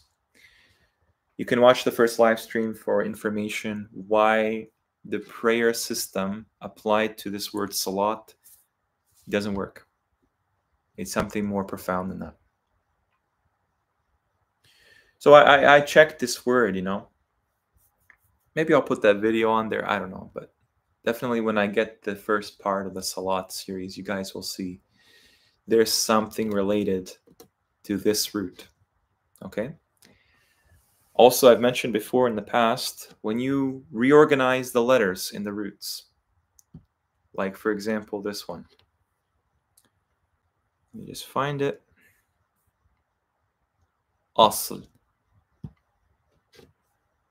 I just put a vowel and rearrange the letters. This is related. Why? Because you're using the same sounds in a different order. Fakara, kafara, sharaka, shakara. Also, there are pairs. If you watch my video on grammar, there are pairs regarding the letters in Arabic. Qaf, kaf, ha, kha. They go together. That's why words that contain them are related. For instance, shirk, shark, with a kaf. Then you have sharq, sharq. That means east, easterners. Mushriqeen with a qaf means easterners, or people of the sunrise. Mushrikeen with a kaf means these idolatrous people, people of incorporating gods and Allah into other things. Here's another one. Let me show you another word related to salat. Okay, and we have to look at all these roots because we want the most comprehensive definition what salat is, right? That's the goal, at least. So you go to wasl. Most people that study the Quran reach this conclusion. Wasl is the true root. Okay, fine. It's the true root. But it's clearly not the full story. Okay? Asl means origin. Wasl means joining, reaching, connection. Salah. Does that mean prayer? Let's just say it means prayer. Then you have sili. Sili means burning. This has to be reconciled, guys, before we can assume the roots are all mixed up. The roots are part of the reason why Arabic is preserved, because the words follow a root system, and the roots are related to each other. There's no doubt. In your opinion, is it possible to have a logical answer to everything, including the question, why does God have to gain, achieve by creation? Does logic break down at some point? Oh, absolutely. Like, think about it this way. Without revelation, logic can only go so far. That's why revelation exists, right? Without revelation, we will never understand. People understand this very well in philosophy and debates, you know, Muslims and Christians and stuff, and atheists. Without revelation, we could never, I mean, possibly get to the point where we know these things are true. Allah's mercy allows for revelation. And really, the main thing is you basically have to believe God exists first. This is actually a philosophical truth that is undeniable. The creation deserves an explanation. It has a necessary cause. This is like philosophy 101. Once you establish that, which is inevitable, every society had a deity. They had an explanation for the origin of the creation. A creator. So from that point, then you go into the details of it. What are the implications? What it implies? Yeah.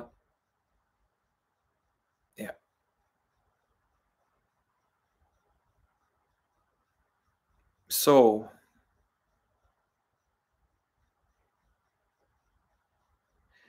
X. Salat is connection established through the recitation of the Quran, and then salat with salah is commitment. Please, do not make the mistake that our ancestors have made by claiming something as a definite when really this is just a coping. It's coping. Who told you salat is connection established through the recitation of the Quran and salat with as-salah is commitment? Did you look through every verse to confirm that? Okay. Stop being half-hearted and approach the Quran directly and guarantee there's nothing complicated with the Quran. I agree, there's nothing complicated. However, you have to do the work. Do you really think the Quran, recitation of the Quran, is the end-all be-all of salat? Connection established through the recitation of the Quran? Really? That's what it means?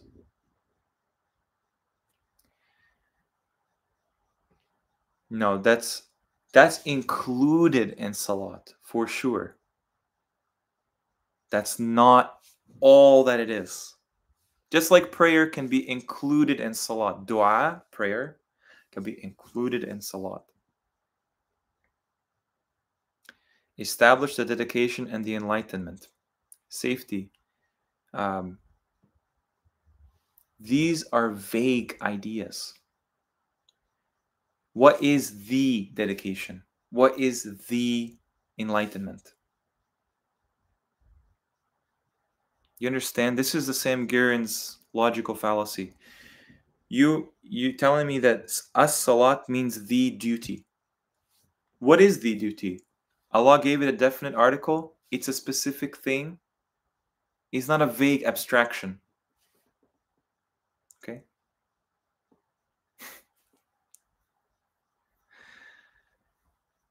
I don't know, X, why you have to accuse me of being half-hearted. Okay? That's not very nice. It comes off as arrogant when you dismiss people's ideas like that.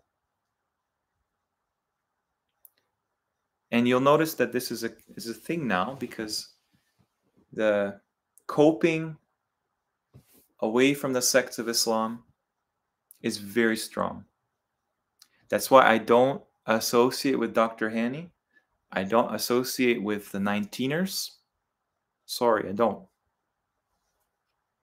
That creates that creates a cult very quickly. Haytham Bilbaisi, Brother Ego, where are you from? I live in Canada. Originally from Yugoslavia. You know, no worries, X. I'm just giving you some advice. This book is not to be taken as any ordinary book. That's what I believe. You know, salat is a very interesting issue, for sure. And it is important to understand, but give some time. Okay? Recite what is uhiya toward you from the kitab. Aqim wa aqim as-salat. Inna salata tanha 'anil fahsha. Look, like I said, the Quran is not divorced from as-salat. Clearly, we have all kinds of, we have some understanding, some remnant that whatever ritual as-salat describes, whatever it is, it involves the Quran in some way. No problem. But there's something to this that I really want to show you guys when I make the video, inshallah.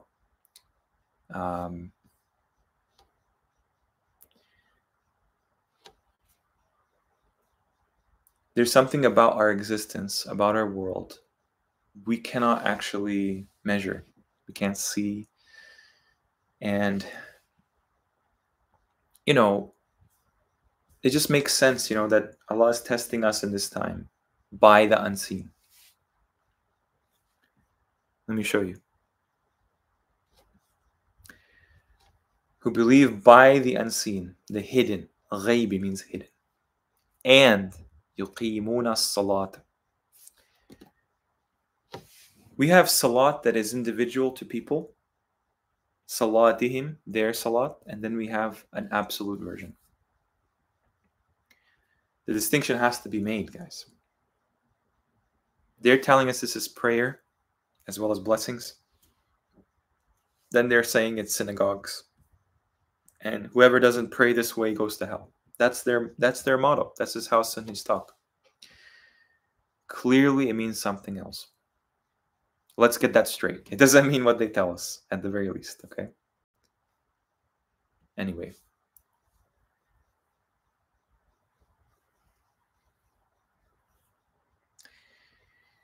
A person living on an island with no access to Arabic resources can't read or understand the speech of the Creator.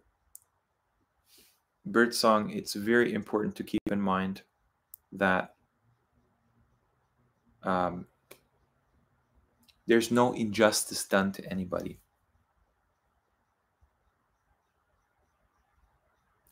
It is deeply and complex, the Quran, for sure. But that's according to a person's capacity. They're not going to be judged according to what's beyond their capacity. Simple. Most people, this is not their area. Why? Because it's just they have a different test in this life, right? Some people are tested differently according to their capacity. So there's no injustice. The Quran is for everyone. It is for everyone. Does that mean everyone is going to have the same understanding of it, is going to have the same level of knowledge of it? No.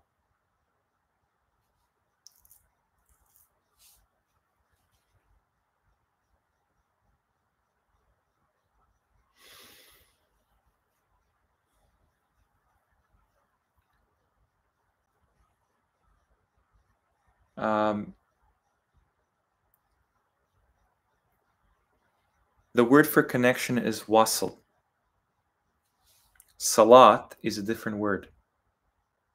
Two different words in Arabic cannot mean the same thing. Commitment, I'm sure, is another word. You can demonstrate how that is the case till you're blue in the face. But just watch my first stream, okay? The salat is something you approach, literally approach. You go towards it. Do not approach toward the salat. I'm not saying it's prayer, but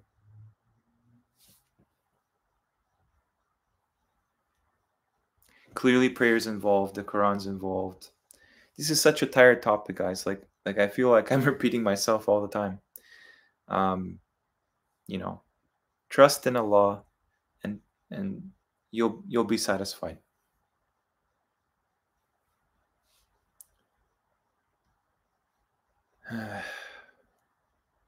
It's like Salah is the biggest issue possible in the Quran.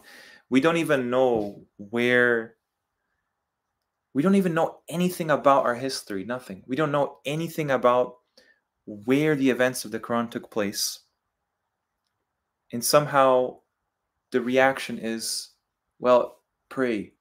It's a book of prayer. No, it's a book of so much. The rituals are one part. The history is one part. Cosmology, one part. The attributes of the Creator, another part.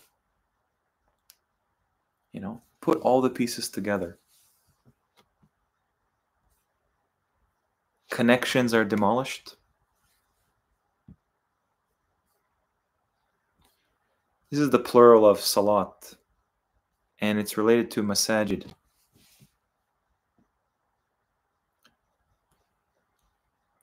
It's related to places.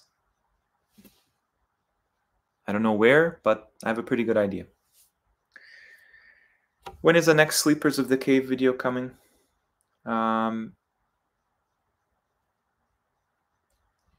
Listen, I release a video once I have enough information that I find it,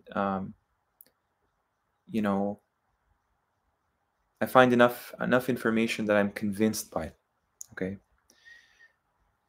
There's so many other topics like for example, most people find like the whole like context of the Quran irrelevant because they want to focus on salat or they want to focus on fasting or something.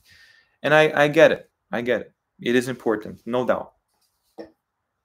But I tell you what, the reason why I pick certain things is because the questions that will be put forward to us who don't take the hadith as an authority or the Bible is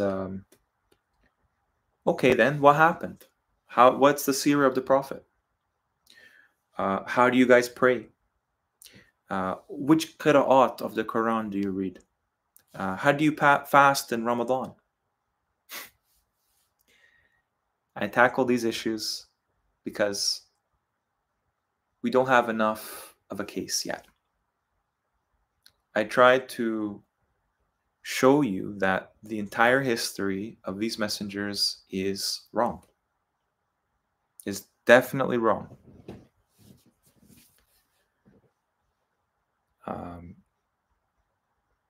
So I'll tell you right now, like there is a part 3 obviously planned for Companions of the Cave,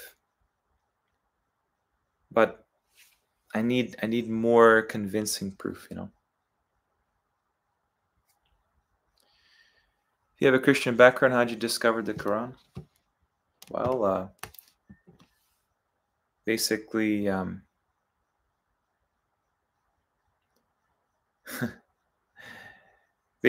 I've always been fascinated with religion, fascinated with history, fascinated with all these kind of taboo topics, and I delved in so many different belief systems until the Quran. That was like the very last one, for whatever reason. And I'll tell you what, safety. When I started reading the Quran, I knew instantly that. By the way, I was not actually a Trinitarian at that time. Very much the opposite. That was nowhere in the Bible for me, so I didn't think the Trinitarian whatsoever. So when I read the Quran for the first time, I was just taken aback. I'm like, really, I have to kind of do some to take some notes. This is something profound. And funny enough, I didn't even think to look at hadith. Imagine. There was no pressure for me to read this book, and yet I didn't even think to consult another text like the hadith. I was just reading it as their translation. And since then, many years, yeah, I've been in and out of Sunni Islam and looked at Shia Islam and different things. And I am where I am today. And I'm glad, I'm thankful to Allah that we've got to this point where He's given us this mercy and guidance to understand in 2024 the Quran like this. Yeah, absolutely. I agree with you, Birdsong. It's very interesting. Ваше свое искусство. Yeah, safety. I appreciate the Serbo-Croatian, Bosnian. Those are all dialects, in my opinion. Yeah, I see the frustration that non-Muslims must feel because clearly there's something that speaks to them from this book called the Quran, and what we're given as a religion is a parallel religion. It's not part of the Quran whatsoever. It's a cheap imitation. Assalamu alaikum, Brother Farhan Haider. Welcome to the stream. That's about the 2-hour mark. I don't know if you guys still want to go throughout. Yeah, but basically the takeaway from like a very good rule of thumb when you delve into the Quran or anything, to prevent yourself from becoming arrogant, it's a human tendency, okay, is obviously leave room for knowledge to be acquired. Okay. Once you cordon off that space of thought and say this is what it is, you've just prevented yourself from something else that could explain it better. So when people ask me about fasting or salat or anything, I leave that open. Even the rules, right? I leave all of that open, right? Because until I find something like really convincing that works in every ayah of the Quran it's mentioned, what I've noticed these past few months, this past year, is that the Quran is something really like, it's basically almost all of it knowledge that only the Creator can know, and that he can elucidate for us. So yeah, I think that when Allah says something like, enter the houses from the front, not from the back, that definite article right there, al-buyut, gives it away that that's something more profound than just a regular command that you just go in someone's house from the front. Okay? Allah does not need to explain to us things that, are obvious to us. Allah explains things that are clearly part of our reality that we would never come to logically. It's part of revelation to reveal things to us. Yeah. Yeah, I mean, parallel religion, meaning like, it's not actually the deen. It's not actually Millat Ibrahim. You understand? Like, I'm not saying it follows the same path or something, right? I'm saying that it's off. It's not on this path. It's something else. Clearly. They are bent and curved. You're correct. Yeah. What I personally find most disturbing about all sects is, especially Sunnis, they are so sure they figured out the answer to everything. Their intellectual pride is undeserved. Birdsong, that's exactly what I'm talking about. Like, the humbleness that comes with this line of work, and it is work, because apparently nobody has analyzed the Quran in its 1400 years of history. They've just abandoned it for that. I don't believe it's that long, but I'm saying, like, imagine, like, that's what they tell us, and what they have to show for it is nothing. So yeah, I think this book explains everything, the Quran. And like you said, when you're sure that you figured out the answer to everything, you've just strayed a bit. You just have to keep in mind that there's always more to unravel. Always. For example, like, one of the goals in this life is to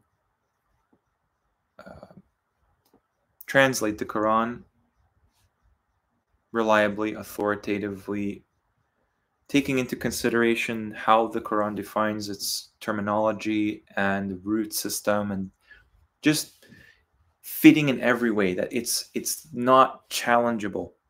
Okay, like the current analysis of the Quran we're given is easily challenged. Okay, That's the goal I strive, and many people strive for in this life. You could be, satisfied with Sam Garrett's translation. I don't happen to be satisfied with that. I think there's more to the story that's just been, ignored a bit. But to do that, you have to really just consider all the possibilities. And what I've noticed is the Qur'an is very it has very set rules, right? The grammar is it's perfect. So many criticisms that I see in the Quran, like on Wikipedia or whatever, and forums and stuff like that, they just fall short. They're just excuses for people not to follow this guidance. They really are. It's all based on misunderstanding. So I think, that I think that if we leave room for this book to speak to us, just you go to this part here, take it word by word.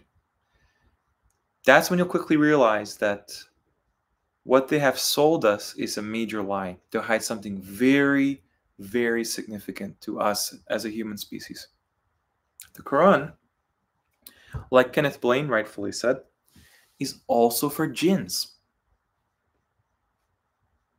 Imagine if you were a jinn, let's say, and you've lived for thousands of years and you know the ins and outs of everything, a lot of things.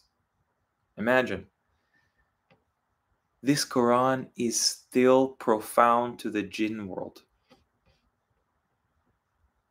Despite them having so much resources and their way of life is, they probably look at us, a lot of the devils from the jinn, they look at us like cattle. If you can look at Jerry Marzinski, he actually describes demons, right, in his line of work. He's a psychiatrist, and that's what they describe us as, because to them we're just dumbed down. We don't have any concept of anything. We're like orphans. But Allah has mercy on us for that very reason.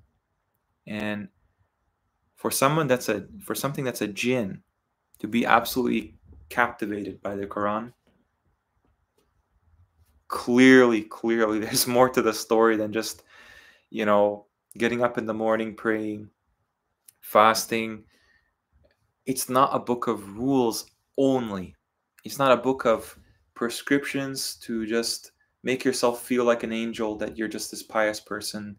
That's what Sunni Islam does.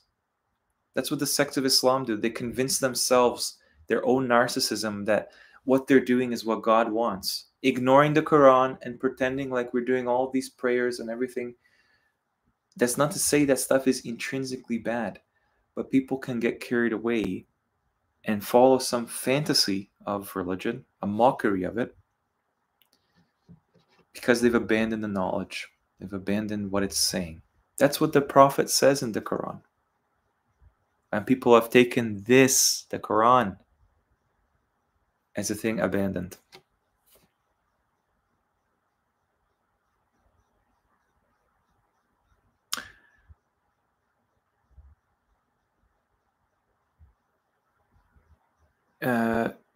Washi, salam. Welcome to the stream. I was wondering how, as a Quran aloner, you think the Quran was preserved. I find it hard to believe the elites, Masons, or whoever have corrupted the Quran like they have with the Bible. Excuse me, I find it hard to believe they haven't tampered with it. Okay. Washi, this is something that Shaitan, all the world is trying to convince you that this has been tampered with. Okay? I'm telling you right now, the more that you study this book, you're going to realize they have built the reality around this book to not reflect it. They've made illusions and magic and spells and CGI cartoons and everything to try to discredit this book and obscure it and minimize its importance on the creation as much as possible. Why is Islam the only religion, pretty much, that has a negative connotation? Why is the Quran the only book that doesn't resemble any of the other scriptures? Nothing. It doesn't resemble them at all. Even the names of the prophets are different. Their stories are different. The details are different. It's the only one in Arabic. It's not in Aramaic or Hebrew or Greek like anything else. There are too many different things about this book. People have analyzed this book, Washi. Muslims, Sunni Muslims have analyzed this book. This book claims to be from the Creator. The Bible doesn't even claim that. This book cannot be debunked. There's no contradiction in it. When you read it, something speaks to you about it. I know not everyone is a believer, right? So obviously this can be seen as subjective. It's not subjective. Okay? There's just things we've never been taught regarding this book that are there in the manuscript. Let me tell you what I believe. I know it's hard to believe they haven't tampered with it. Trust me, it is hard to believe. But I'm telling you, once you accept that, Allah will reward you, because you're talking about 99% of people. Even Sunnis accept the Quran in their books. Shias, even worse, they accept in their books the Quran is changed. That is just redundancies, ambiguities, abrogations, whatever. The Quran is a very powerful, it is pretty much the most pertinent, accessible, understandable, propagated sign of God's existence. Think about that. It's like you're in a video game, you're a character in a video game, and the creator of that video game has given you ultimate proof that you're in a video game. Like, we're in a program, we're in some kind of a reality, whatever you believe it to be, and this creator of that reality sent this down just to test mankind. Let me give you an example. Have you guys heard of this symbol? This is probably the most prominent pictographic symbol in the Islamic world. Do you know where this comes from? This is actually a pattern in the Mus'haf, the scripture, the pages of the Quran today. Why is this mentioned 240 times? Why is this in here? Has anyone studied this, the ayahs it's mentioned in?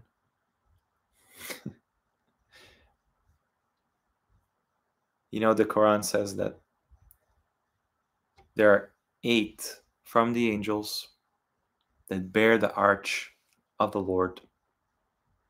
Exactly the same as many points and corners on this. And all of our compasses are the same, configuration, and our directions are the same configuration. It even has like a little center thing in there, like to remind you that there's a center, right? That's where mankind was created.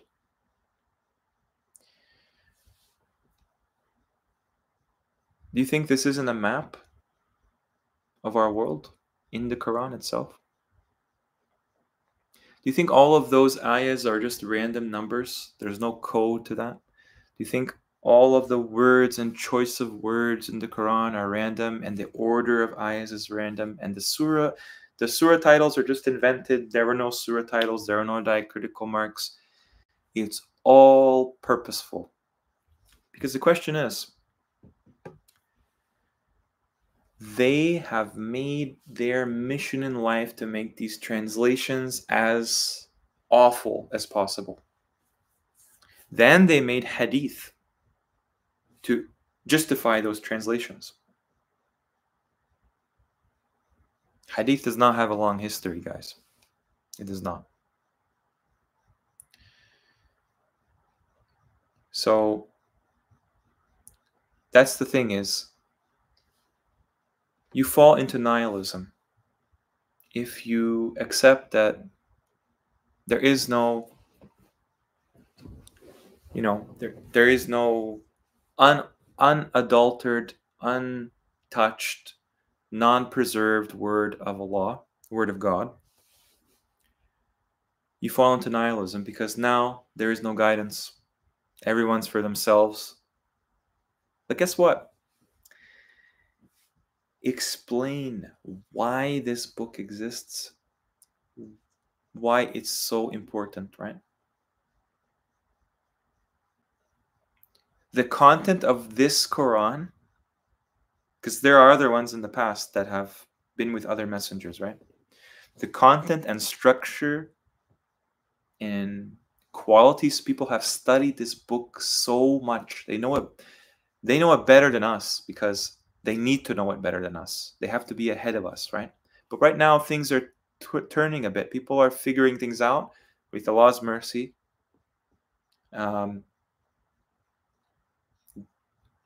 We've been sold a lie about this book. Our Creator gave us this guidance, and it's like the operating manual. That's how Sunnis describe it, and it's meant to, it's actually meant to actually unlock something in us. That's why Allah tells us all the time, do they not reflect? Do they not meditate on our signs? Do they not use their reasoning faculties? Of course we don't. Of course we don't, because we accept all this stuff. All these lies on the Prophet, all these lies about how the Quran was compiled and came down, these lies about us as a human species. The fact that this book exists and they can't do anything, they cannot change it. You would say maybe they can't change it because people have memorized it. No. They can't change it regardless if people memorize it or not.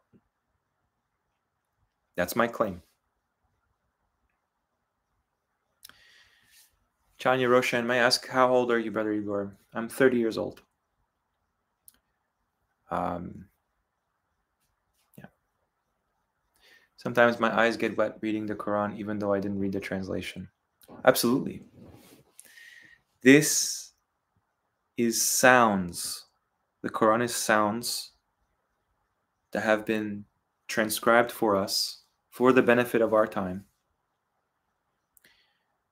And these sounds predate the creation, the Arabic language. It's celestial. Kun fayakun.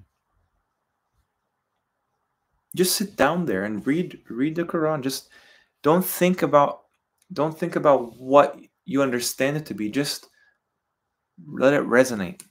Okay? And then Allah will bestow some gifts, some mercy on that. Yeah, translations have totally perverted Allah's book. Absolutely. Yeah, Kenneth Blaine, I mean, you're ahead of the curve in many ways, right? You've just pointed to, what I've kind of put on the screen here. Okay. The reason we don't have a real map of our world is because if we had that, there would be no atheists, because everyone would understand very clearly that this world is intelligently designed and it actually reflects the Quran's cosmology. Okay? The two easts and the two wests. Nobody can explain why there are two easts and two wests in the Quran. This is the only book, to my knowledge, that even has this concept. This book is advanced. You understand? This This is like people scratch their heads. Like the smartest people in the world scratch their heads at this book. Okay. Igor, do you believe in Code 19? Hadith 100% man-made. It said in heaven you'll be 33 years old forever, which is a huge giveaway. Yeah, absolutely. 100%. I do not believe in Code 19. Yes, the number 19 is mentioned in the Quran. What is the significance of that? I don't know. It remains to be proven, in my opinion. I have not seen convincing evidence. Code 19 is the explanation of the Quran and everything to it. Sorry, but it's not. Just go to, the Warner's channel. He debunked 19ers. He debunked the 19. He debunked Rashad Khalifa. Rashad Khalifa. I invite people that believe in the 19 code. I invite Sunnis. I invite Christians. I invite anybody on any beliefs that they have. Okay. I can't say that they're stupid, but let's be honest. Like, really? That's what you conclude from this book? Just a number that explains everything? Do you know that Rashad Khalifa is like, he's like a character. Like let me just show you for a second here. There's so many ways that Shaitan tries to deter us from being focused on progressing on the right path. Notice that they changed his birth date. Okay. Now it says November 18th. They forgot to change this one though. It says November 19th. Wow, amazing. The guy who discovered the 19 code in the Quran happens to be born on the 19th. Amazing. It's like he's destined to be this prophetic individual. Okay.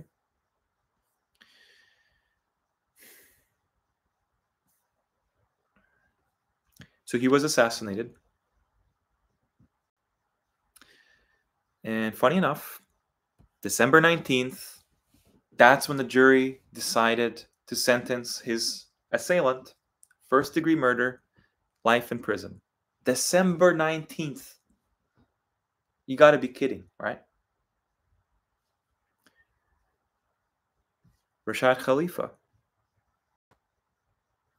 worked for the United Nations, the Libyan government, and a chemist for the United Nations Industrial Development Organization. How do these things emerge? United Submitters International. How do these things emerge? Organically? Really? I doubt it. There's something sketchy when somebody tells you they are the Mahdi, the promised Mahdi, and they are the Messiah, the promised Messiah. When somebody tells you that, run the other way. Even his name is Khalifa, the leader in an Islamic community. I wasn't around, I wasn't born when this took off. But do you see what he said? He's a divine messenger who communicated with the angel Jibreel. Please, use some critical thinking here, right? Doesn't the law say that he punishes those who pretend to be prophets, right? Like Joseph Smith, right? Joseph Smith was killed by an angry mob. Rashad Khalifa was stabbed. What's the other guy? Mirza Ghulam Ahmad. He died a humiliating death as well. Why? Because he claimed to be Khalifat al-Masih. Again, another Khalifa, another Messiah, another Mahdi. Amazing. Everyone's the Mahdi nowadays. Everyone's the Messiah. It's ridiculous, guys.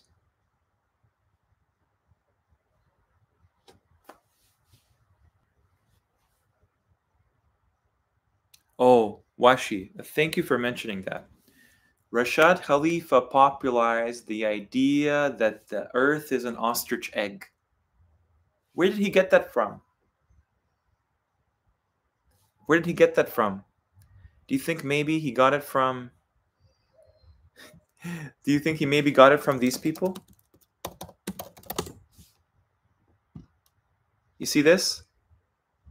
This goes all the way back to the Renaissance period. The first globe to ever depict the New World, I kid you not, was made on an ostrich egg. By who?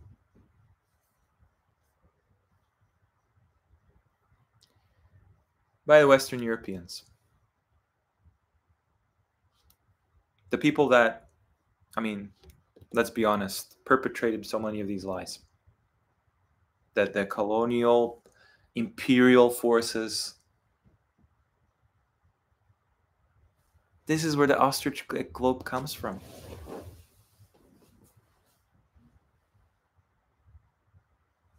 Okay.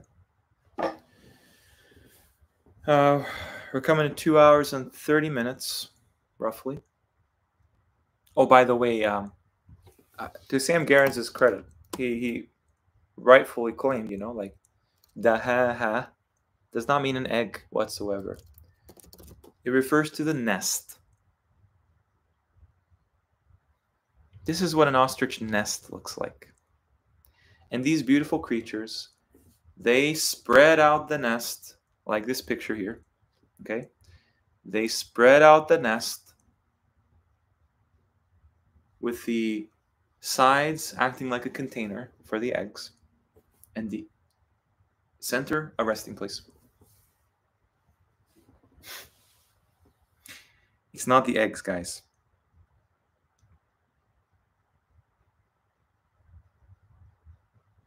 Okay.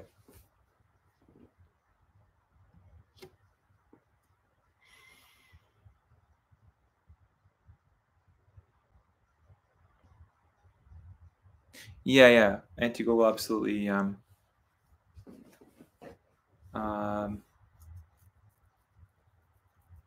Look, Hayden Bilbesi, I would refrain from using words like absolute. I agree that his translation is very good. A lot of people don't like it only because it's in this old English, as if like to mimic the Bible.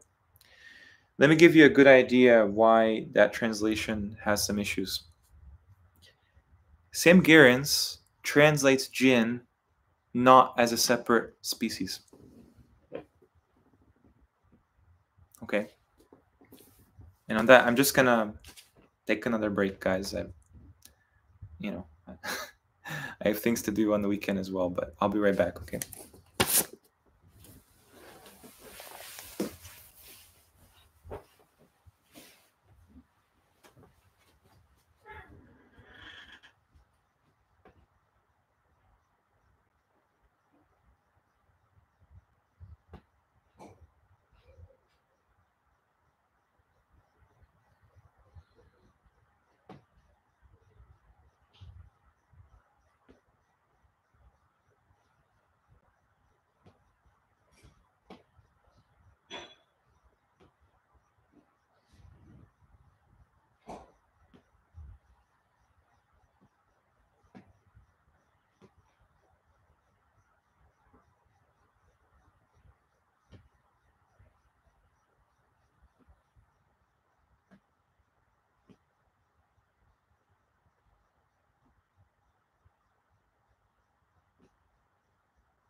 Hi guys.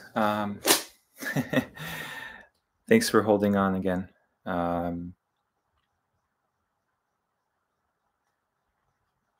Yeah, exactly. And to Google, I just bring the ostrich nest to flip the question back at them, because they say it's ostrich egg.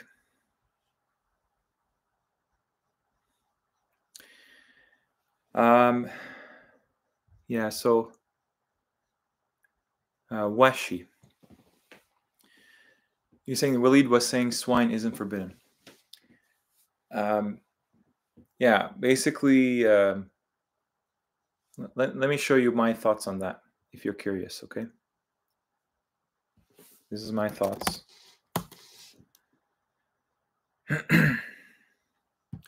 So this is what we understand in Arabic today to be swine, khanzir. So Walid would say something like, it's not actually pigs, it's just dead meat or like dead flesh or something, right? And let me just show you where this is used. So first off,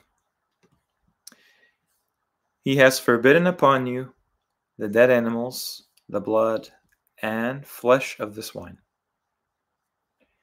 So the only question I have is, what's the redundancy for? Because dead animals were already mentioned.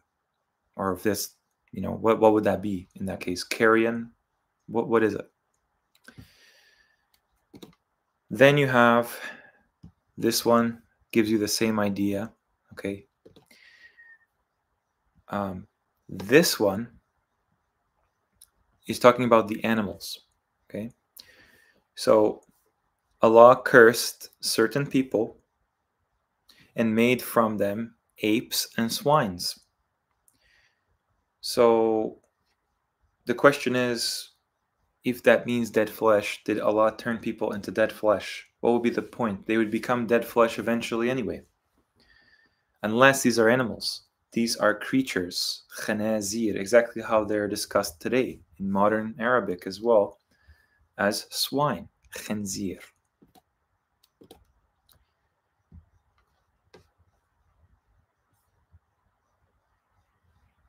Okay, flesh of the swine, specifically flesh.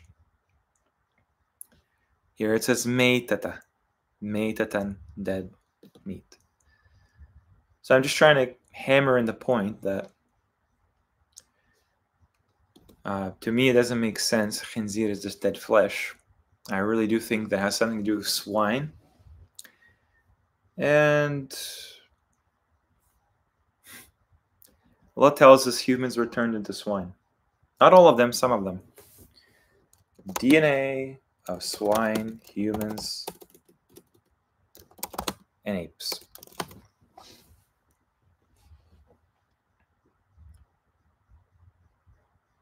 Let me see if I can find this.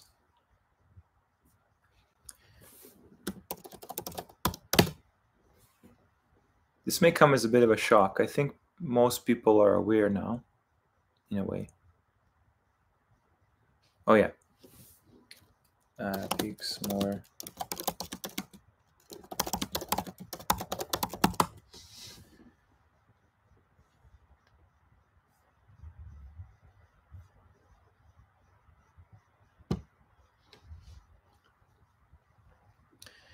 So pigs and primates are genetically very close to humans. Some people say this is an evolutionary process because humans evolved from a common ancestor that were apes. But why do pigs have more DNA in common with humans than orangutans? I'm trying to find this image here. It's not coming up.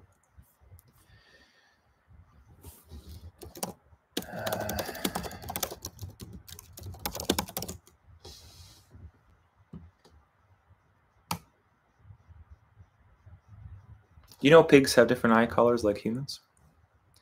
Pigs have a very similar system valve system to their hearts. That's why people take during heart surgeries hearts from pigs, in a heart transplant. But yeah, you can find online that basically humans have this unexplained similarity to pigs, genetically, physiologically, sometimes, facially, as well. I'm just joking. But that's what we see is pigs are like more related to humans than some other apes, like orangutans. We're just talking about genetic similarity. I'm not saying we evolved from these things. What it seems like is Allah is telling us these things, maybe specific examples of them, the original ones, were created from humans. Because he tells you right here. So now you can see why something along the lines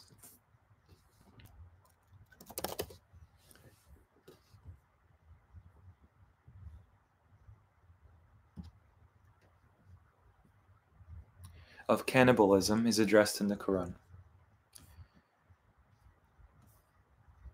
Would you like any of you to eat flesh of his brother, his dead brother? If pigs were made, created as a curse from humans, obviously raises many questions, right? But the fact of the matter, Allah says, be and it is. Be you swine. Be you apes. There's always been a taboo on pork. And you don't have to go into other books for that.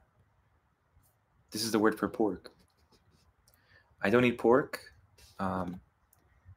I've come to understand that there's other mythologies. People are turned into pigs.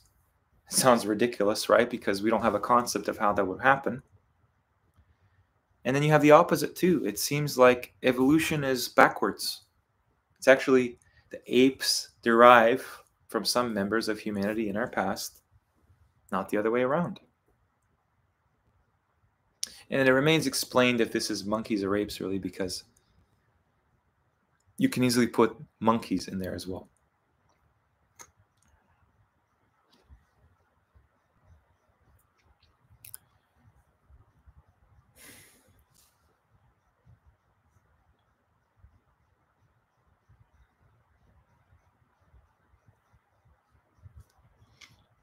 Yeah, don't worry, Washi. That is addressed in the Quran. People that unknowingly or are forced to do something wrong, there's no sin upon them. Like people in China are forced to go against their religious beliefs that they would see as sins. But Allah is merciful in that case, right? The more you know, the more culpable you are, the more responsibility you get. Yeah. Rocky Balboa, I am aware of this channel called Bin Ahmad Al-Atiqi. This guy is obviously a very Sunni channel, and there's a lot of knowledge in there as well. However, the Quranic code of numbers is something very, very hard to grasp. Many people try to overlay this arbitrary importance of numbers symbolically, which you call numerology, right? That's not to say I believe that numbers have clearly metaphysical and physical importance in the Quran. I'm sorry, numbers are mentioned in the Quran. The verses, the ayahs are numbered. And those are not incidental. They're not random. What can you derive from that? That's something you have to figure out over time. But obviously, things like Kabbalah and whatever, they attach arbitrary significance that they think this is what it means with no logic and it's all assumptions onto that. And so you can also get so much injustice from beliefs, that, oh, everything is around numbers. Imagine the paranoia that comes from that, right? But yeah, I do think it's worthwhile to check out Benyamin Atiki's channel. It has some interesting things in there, particularly with the Quran. I know a lot of these videos are always meant to show scientific proofs that are just no, but it's interesting to digest this type of knowledge, right?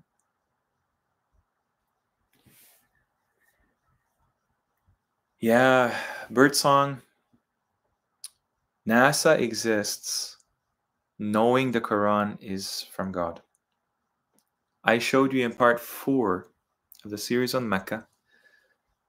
Hollywood knows the stories in the Quran are extremely significant. That's why they keep recycling these themes, these stories. And they try to twist them a bit, make them seem like something they're not, dress them in falsehood. So you never realize everything is, everything is from the Quran. In a sense, in our day and age, this is where all the inspiration comes from. But they never told you. They've minimized the importance of the Quran to these scholars.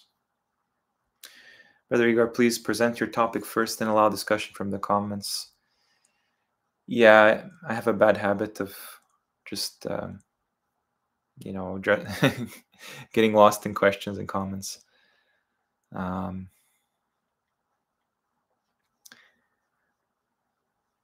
So eating swine according to you is permitted or unpermitted?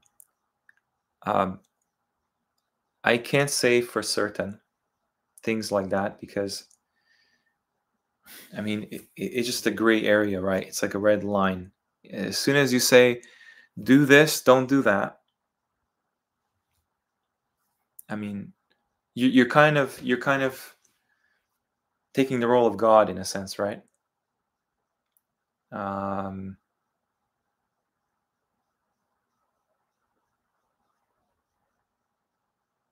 Yeah. Look, the way I see it, if something convinces you, then you have the free will to act on that or not. If something doesn't convince you, then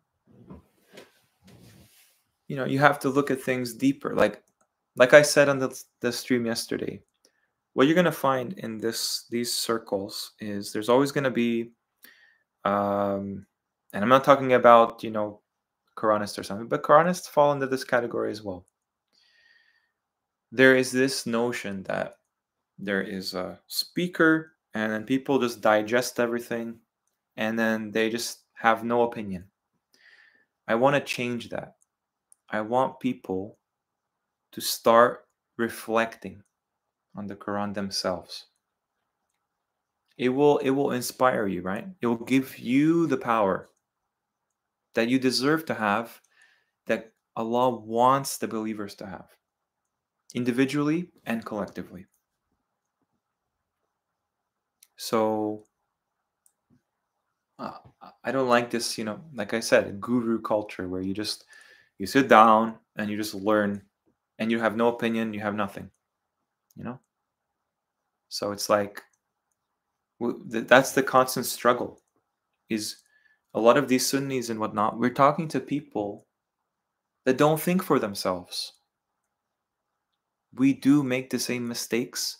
We do create cults. The Quran talks all the time about these types of cases. Just, if you take anything from this channel, take this. Don't let someone do your thinking for you. By the same token, don't dismiss everything you disagree with initially, or maybe you think you're not ready to comprehend yet. Find that balance.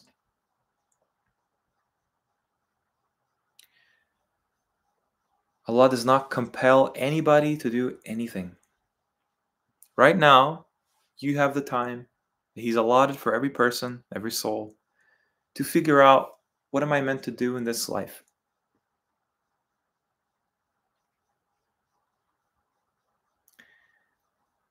Uh, no. Birdsong, I get that you're joking. I get that you're joking, but on a serious note, no, I will never ask anyone for money. I will never promote something that nobody can have access to, nobody can criticize. No. I'm just a person with an opinion, that's it. No. There's no cults. Nope. Whether they're 19ers, whether they're what do they call them? MQs, Marvelous Quran, Dr. Hani's people. Whether they're Sunnis, whether they're Shias, whether they're... It's important to humanize people as much as possible. This is something that disbelievers in the Quran really fail in. Really fail hard in. They cannot see the difference between a human and an angel. Yeah, it's human nature, Birdsong. That's the thing. That's why it's such a critical thing to talk about. How do we avoid this? It's even in the word culture. Culture.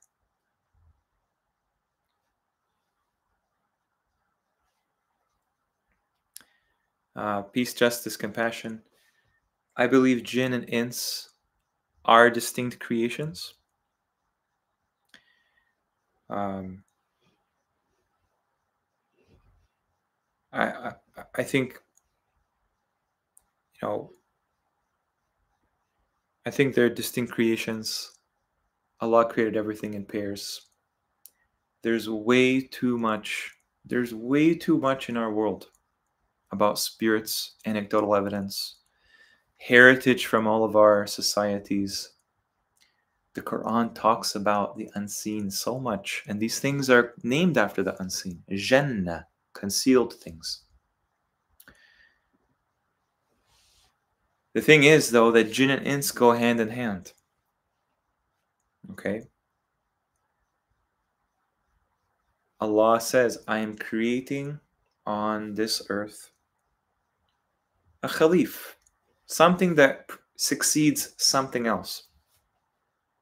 And Shaitan, Iblis, being a jinn, he has a problem with that. We're distinct creations. He even admits that himself. I'm created this way, he's created that way. Yeah, Birdsong, what you're gonna see in the near future, inshallah, is there's gonna be a massive awakening of people to the profundity of this book, the pertinence of this book, and you're also gonna see the polar opposite. You're gonna see the people that get deeper and deeper and deeper into this deception, and they get weaponized against people like us. It's happened already in the past. This is something I wanted to talk about, and thank you, Peace, Justice, Compassion, for reminding me that I actually have some things I want to talk about.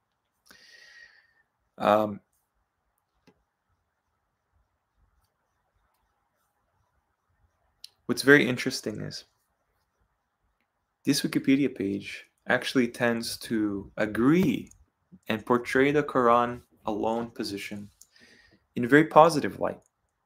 Some would say because, it's a secular website and it's from the West. No. It's showing a religious group that believes this is a revelation from God. Every single person believing the Quran understands this to be the word of God, of Allah. Let's go to some history, shall we? We see at the very beginning of Prophet Muhammad's message, Prophet Muhammad's mission, These people, that they just cannot get enough of this Qur'an. During the time of Umar, he told one of his governors to Kufa, I think could have been Ali, I'm not really sure. He told them, you will be coming to a people of a town for whom the buzzing of the Qur'an is as the buzzing of the bees. Do not distract them with hadiths. Engage them. Bear the Qur'an and spare the hadith from God's messenger.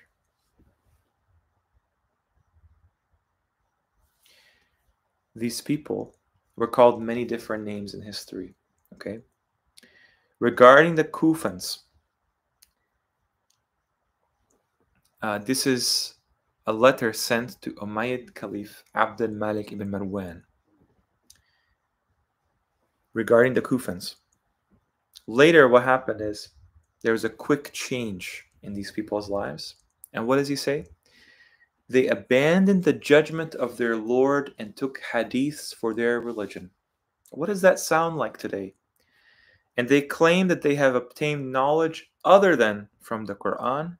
They believed in a book which was not from God, written by the hands of men. They then attributed it to the messenger of God. If that doesn't describe exactly what we see in our world today, I have no words. We also see throughout time, throughout this timeline they've given us in official history, another people. Despite the trend towards hadiths, the questioning of their authority continued. Imagine, hadiths have always been in doubt. The Quran, however, have always had people steadfast to it. It's only been growing the amount of people that memorize, understand, respect, believe in the Quran. It's only been growing. Hadith, though, it's kind of forced, isn't it? You raised in a Muslim household, you're obligated to now. This is the mainstream narrative. They existed during the time of Ash-Shafi'i, when a group known as Ahl al-Kalam. What is Kalam? What is al-Kalam in Arabic? The speech, the words, the word, the people of the word. You see? They argue that the prophetic example of Muhammad is found in following the Quran alone rather than hadith. The hadith majority, according to them, majority. So they considered there is value to hadith, but the majority of it was mere guesswork, conjecture, and bid'ah. While the book of God was complete and perfect and did not require the hadith to supplement or complement it. Did not require being the keyword. These people are called apostates by the likes of our reigning authority in the Islamic world. And they're given such wonderful names. Ahl al-Kalam. They call these people philosophers. Maybe because they understood a thing or two about reality, given that they steadfast in this book. Yeah. Okay. So then later, they have these reactionary groups and all kinds of different splinters of this idea, which I would suggest a lot of it is infiltrating. But the point of the matter is to say that this is an old idea. It existed since the time of the Prophet Muhammad. Because, of course, there was no... Let me tell you something. There's no proof anyone wrote any hadith down that was approved, compiled, standardized, authorized at the lifetime of the Prophet. None. What they will tell you, the likes of Sheikh Uthman ibn Farouk, they will tell you is, but Imam Ahmad ibn Hanbal, he collected these hadith, and in one of these hadith, he says how Ali wrote down hadith during the time of the Prophet. Where is that documentation? I'd like to see it. Doesn't exist. Anybody can write hundreds of years later that this happened in the past. We know that history is written by the winners. The Sunni belief, let this sink in. The Quran needs the Sunnah more than the Sunnah needs the Quran. That's what they believe. They don't believe in the Quran. The Quran is an afterthought. That's why no modern Islamic institution considers believers in the Quran Muslims. None. Islam started with Ibrahim, officially. Nobody will tell you it started with Muhammad, if they're honest. Muhammad in the Quran comes with Millat Ibrahim. He says that in the Quran. Then we have this idea too. Okay, have you heard of these people? Kharijites. This is a very offensive term in the Islamic world. Has a very dark, bloody history to it. And understandably, because they have invented this negative connotation of this people. And you can imagine, like, after people are wiped out from the face of the earth, their enemies say whatever they want about them. Think about this word, kharij. You know what that word means? It's used throughout the Quran. It's an action Allah does for the creation.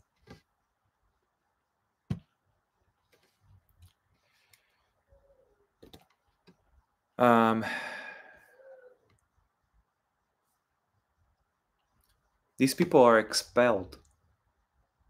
They're evicted from their homes and their lands. They have to make an exodus. The word for exodus is khuruj in Arabic. Like Bani Israel, like Musa. They're kicked out of their homeland by these enemies, and their expulsion is part of their test. Right? Let me show you what some of their beliefs are. Okay? It just means to go out. Now, interestingly, they use this word in the Quran. They describe themselves as shura, ashurat. This is very controversial, guys. The reason why it's very controversial is because our history is written by the enemies of the Quran. So when the church in Christianity says these people are heretics, burn them at the stake, you really have to wonder what they believed in, that the powers that be needed to literally kill these people to remove what they believed in. Happened around the world in Christian history. O you who have believed, where is it? It's right here. And of the people is he who sells himself, exchanges himself, seeking means to the approval of Allah. Allah is kind to his servants. You can see where that word comes from. They trade the dunya for the hereafter. The hereafter is better. It's much better. So they tell us that these people, right, were the first community sect to arise within Islam. Very first, they predate Sunni Islam. They predate Shia Islam. You don't think that's significant? And what's very interesting too is obviously there was a war going on. People are going to be fighting. That Allah commands you to fight. If you're able-bodied and you can go to fight, He commands you to fight. That doesn't mean you become just this, oppressor. Okay? The people of God in the Quran are ones that keep tyranny in check, either through defense or by exposing it. Okay, so physically and metaphysically. Let's see their doctrines, okay? Hang on one sec.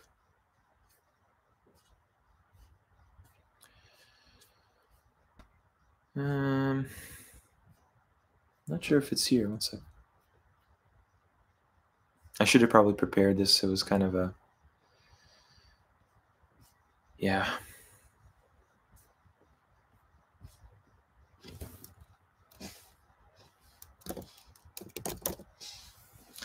Some of them rejected hadiths. There were some who opposed even the writing down of hadith itself for fear that it would compete or even replace the Qur'an. They reject the punishment of adultery with stoning. That's the norm today. They reject the authenticity of such a verse that does not appear in the Qur'an, that's used through the abrogation principle to enforce this law. They held, some of them, a strict scripturalist position in legal matters, following only the Qur'an and rejecting commonly held views if they had no Quranic basis. Also, refused to enforce legal punishment on slanders. Basically, you get this idea that, everybody understood these people to be very attached to the Quran at the very beginning of what they would call Islamic history. Very against unjust rulers. Okay.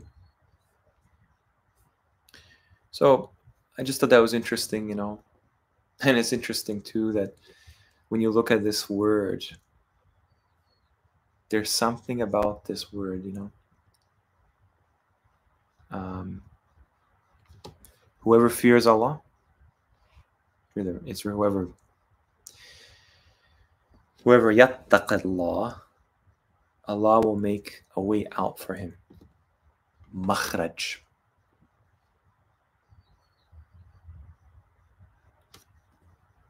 This word is used for the resurrection. Al-Khuruj.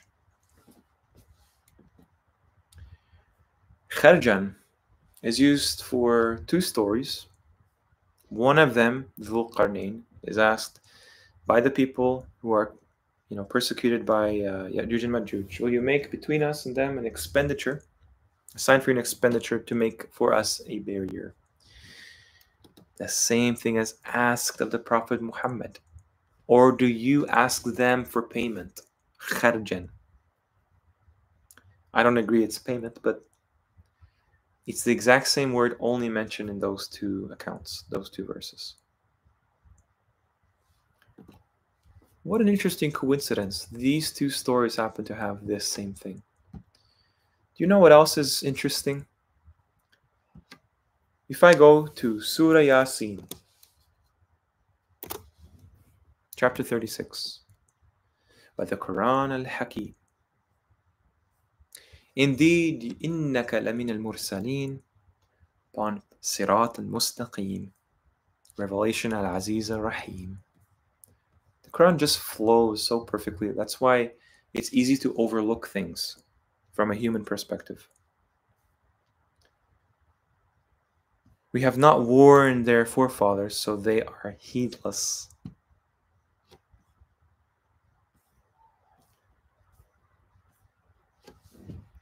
Here's the point of contention. Indeed, we have placed, where is it? Nope. Verse 9. Yep. Indeed, we have made from between their hands, saddan, and from behind them, succeeding them, saddan. Where do we see this story, this terminology? It's Dhul Qarnayn's story. Look. He reached between as-saddain, found beside them a people who could hardly assess speech. They asked to build another barrier between them. Why is the Prophet Muhammad in chapter 36 sent to this people that have the exact same description as the people Dhul-Qarnayn is with, that he comes upon? Has anyone ever looked into this?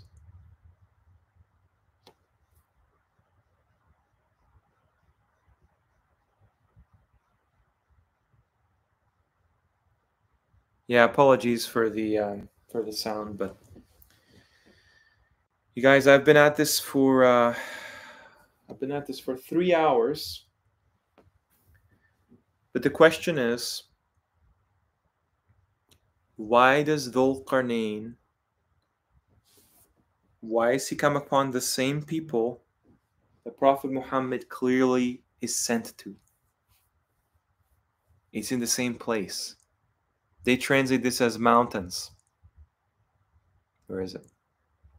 Mountains. It's not mountains. That's Jibal.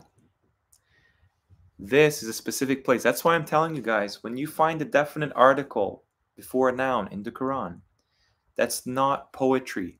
That's a very specific location of significance. That's how you should treat it. Same with salat. Salat is a noun. As-salat. Okay? This is Prophet Muhammad's story. He says, Innaka, you are from the Mursaleen. Singular. You could argue that, he's speaking to all the believers. Fine. But he's using the singular tense, second person singular. Clearly, the Prophet Muhammad is from the Mursaleen. And then Dhul-Qarnayn has the same idea. They are both asked from those people, kharjan, expenditure. Same person. Be patient. You got. Same person. One is a title. One is a name. This person, Dhul-Qarnayn, nobody can agree who that is. They say his name's Alexander. Or whoever. Nobody knows where he built this wall. Nobody knows where he lived near the time of Ibrahim. Nobody knows anything. It's all conjecture. Has anyone even considered to open up the Quran and see the parallels? It's not used for any other two people. Unless one is a title, one is a person. You ever wonder where the Prophet Muhammad's story is in the Quran?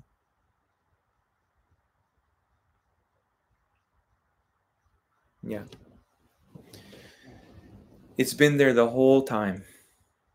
It's been there the whole time. Another thing too is, he creates something with iron and something with this qitr associated with copper. Okay.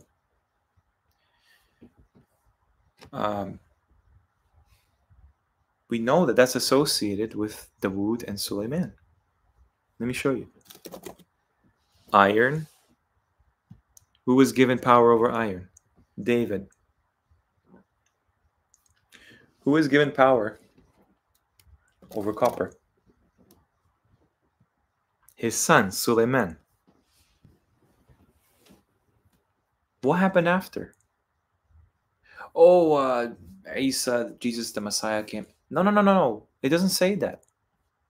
Isa's mother is Musa's sister. And let me show you something here. Okay. It's in... Where is it?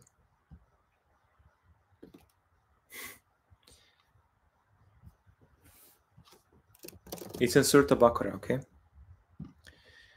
We are told around Dawood's time, Talut's time, the first kings of Bani Israel that we know of, that there's already been an Eli Musa and an Eli Harun. So clearly David comes after Moses and Aaron, as they tell us as well. That's in the official biblical account, but we don't know how much time has passed. Okay, so when you put together this chronology of events, something is very sketchy about our history. Be patient. I'm gonna probably end the stream on this. Why do you think nafakha, blowing, is how he created this barrier? Blowing. What kinds of things do you create from blowing?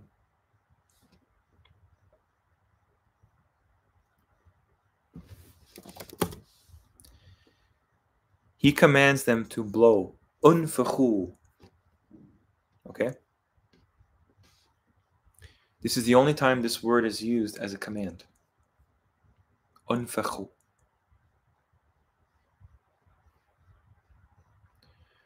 Is it possible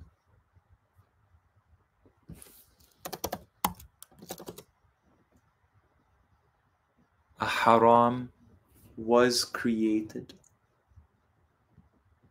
as a sign? I'm not saying of the earth, of this place, of this city. Ultimately, these people live in a city. Whatever as-Siddain means. Clearly, as-Siddain, al-Qarnain, they're both related, right? They're used in the same story, and they're describing something from the earth. Okay? Have you ever heard of this? Blowing glass. This is a idea. There's no way I can kind of, prove, but I'm just putting the idea forward. How do we know it's a wall? We just know it's a wall from hadith. In hadith, they say Gog and Magog are still trapped, and they have no effect on us whatsoever. They're still trapped. They're too dumb to go around the wall or over a wall. But guess what? The Qur'an debunks that. Because iron, the iron, is a chapter in the Quran, and Allah sends it down. It comes from the heavens. Same thing with qitri. It flows from the heavens. It's trickling down. Why are these two materials heavenly? Is there some way that perhaps this has constituted somewhere in there these metals? Perhaps. The other thing too is, okay, he pours upon the fire, qitran. So the molten copper, qitran, is liquid. And the iron, it says sheets, okay? It's like solid, right? What happens is, Gog and Magog, Ya'juj and Ma'juj, the corruptors on the earth, they're unable to, you can see right there, the word is yadharu. They're unable to see it. They're unable to make sense, or it's not apparent to them. It doesn't say scaling. This root is related to things that are clear, apparent, zahir. Okay? This is like an invisible force field, shield, whatever you want to call it. Okay? The other one too is they could not penetrate it. Funny, if it's a wall, just go over the wall. Go around the wall. Have you guys seen the Wall of China? The Great Wall of China?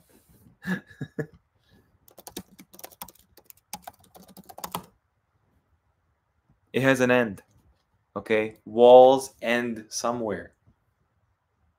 Even if it's between mountains, you go around the mountains. The key thing here is they couldn't discern there was any barrier to begin with. That's why it says there, they could not make it apparent to them. It was not apparent to them, manifest to them, not scaling it. This structure does not fit the description. You're not going to blow this into existence. But this structure does. And just imagine, underneath this one, let's find a good, underneath this picture, underneath this structure, you have a little tiny one in the center. Little microcosm of it. That's what I feel makes sense that he built. Because you have this entire industry that still exists. Even with our technology today, people still blow this and expand the space within it. So that whatever's contained in it, it's protected. Haram means a protection over something. Just flip the words around, the letters around. Raham, a womb. Makkah, batan, a belly. Batana, the belly. Batana means batin, hidden, concealed. It all starts to make sense. Do you not see the fire here needed to do this skill? You need a very hot fire. And yes, maybe the materials are different, but the concept remains the same. Okay? I'm going to have to make a video, obviously, on this stuff. It's kind of a all over the place stream. Sorry. Yeah. So basically, just reflect on that when you read about these things. A good rule of thumb is to imagine there is no better way to describe any of these stories than how Allah described it. Okay? So pay attention to what words are used in which stories, number one. That will show connections. Number two, really expand what is possible in the past. We're not talking about these kind of primitive people where they just have these little wars here and there. Okay? These people are very sophisticated, more than us. These are the stories in the Quran Allah chose to give us insight into what the powers that be will never tell you. So when you see a story about any messenger, like, for example, Musa. Musa is the most mentioned person by name in the Quran. Okay? His story is going to play out again. Why? Because these messengers, we believe in the Quran that there is, what do you call it? No separation among the messengers. Okay? لَا نُفَرِّقُ بِالرُّسُلِ. There's no separation. So each messenger in that succession is building up to the last one, the last of the Nabiyyin. Khatam al-Nabiyyin. He's the culminating of all their stories. And it just makes so much sense. That's why, to this day, people act as if the Prophet Muhammad is receiving all this salawat and all this everything. I've seen it myself. They dress in medieval clothing to this day in the Middle East. They celebrate the honor and virtues of the Prophet Muhammad in song, in poetry. They speak about him like he is just across the pond. What you're going to find is this time is a major test for humanity. Why? This time is for the akhirin, the last people before the hour, before the day. And so, if Musa leaves his people temporarily, right? And his people make a calf in his absence, thinking he's never going to come back. Samiri, we believe in your God, a Samiri. And then Musa comes back, angered and grieved what his ummah has done, what his people have done, his qawm rather. We see the same thing about the Prophet Muhammad. The Prophet Muhammad says in the Quran, somewhere in the course of history, maybe it's in the future, probably is in the future, probably he said it in the past too. My qawm, my people have taken the Quran as a thing abandoned. When you look at Fir'aun, right? Let's see if I can find it, okay? Bear with me.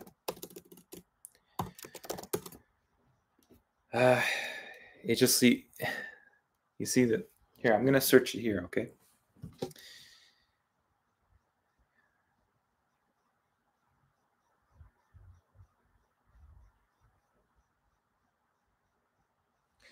It's just I constantly have to remind myself of here we go. Surah Al-Mudammil, ayah 16.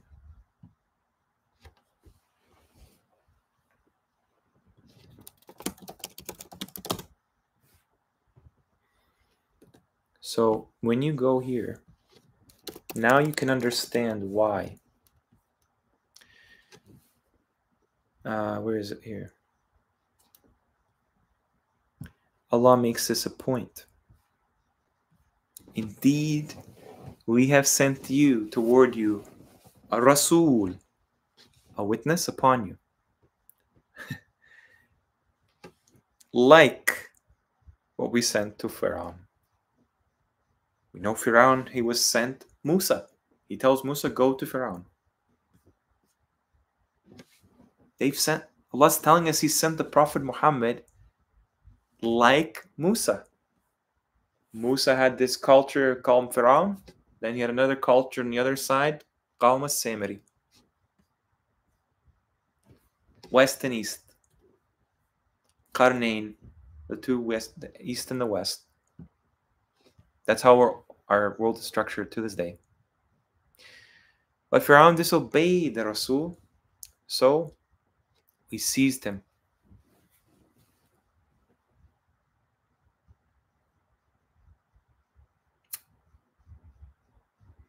Okay? I appreciate Birdsong that you find benefit from these sessions, however long they are. That motivates me to continue what I'm doing. Yeah, I'm gonna end it in a minute. Question: what do you think about Zakah 1? I'll end the stream on this question. Zakah 1, there's a lot of knowledge in that channel. Okay? Especially if you accept the official history of Islam, Shia, Sunni, whatnot. I don't have a problem with the guy. May Allah help this brother and preserve him. He said very clearly, there are many hadith that are fabricated, and we follow what the Qur'an says and whatever the hadith confirms of the Qur'an. Okay? The Qur'an is the basis from his followers and himself. Okay?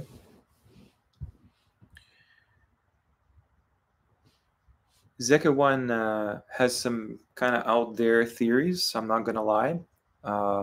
It's a bit... Sometimes you have to kind of think a bit critically. But clearly, he's onto something there. Okay? I've actually talked with discussed with some of the people that follow him. Like, for instance, he says salat is exorcism. Okay, he says Mecca is actually in Yemen. I'm gonna disagree with him on the latter. I do not think Mecca is in Yemen. Sorry, it's just the Quran is way bigger than that, and the history of the Middle East is very different, very, very different. I wish I could talk for hours like this, but we all have obligations, right? So yeah, I don't have a problem. I think the people that follow him are very intelligent people, and really what we need to strive as much as possible is find the kernels of truth from among these various approaches to understanding what is the Quran talking about, what is our future, what is our past, and everything in between. I think that, there's always going to be points of contention, no doubt. But let's put all the evidence on the table and then talk. One thing that I want to do is keep accumulating more and more evidence, like what I've been doing, so we can figure out where is it pointing to, the patterns. Enough data, and you can analyze patterns for sure, for sure. Soaring Bird, I appreciate that. Yeah, I hope Zeka One continues to upload videos, and a lot of people, some people from his Discord community have actually really taken to this information I'm presenting, like really taken aback, because there's a lot of truth to something that, like, your fitra knows to be true, right? You don't have to force that understanding when it falls into place. Okay, guys, this is probably the longest stream so far, but thank you for joining me again, and always keep in mind what I said in the stream, and always ask Allah for guidance, ask Allah for knowledge, ask Allah for mercy, for light. It just all comes back to Surah Al-Fatiha. In the end, it will make sense. Right now, we're figuring it out. That's the beauty of the test. But in the end, everything will be put in its right place. So again, don't fear. Okay? Thank you so much, guys. And with that, Salamun alaikum and peace.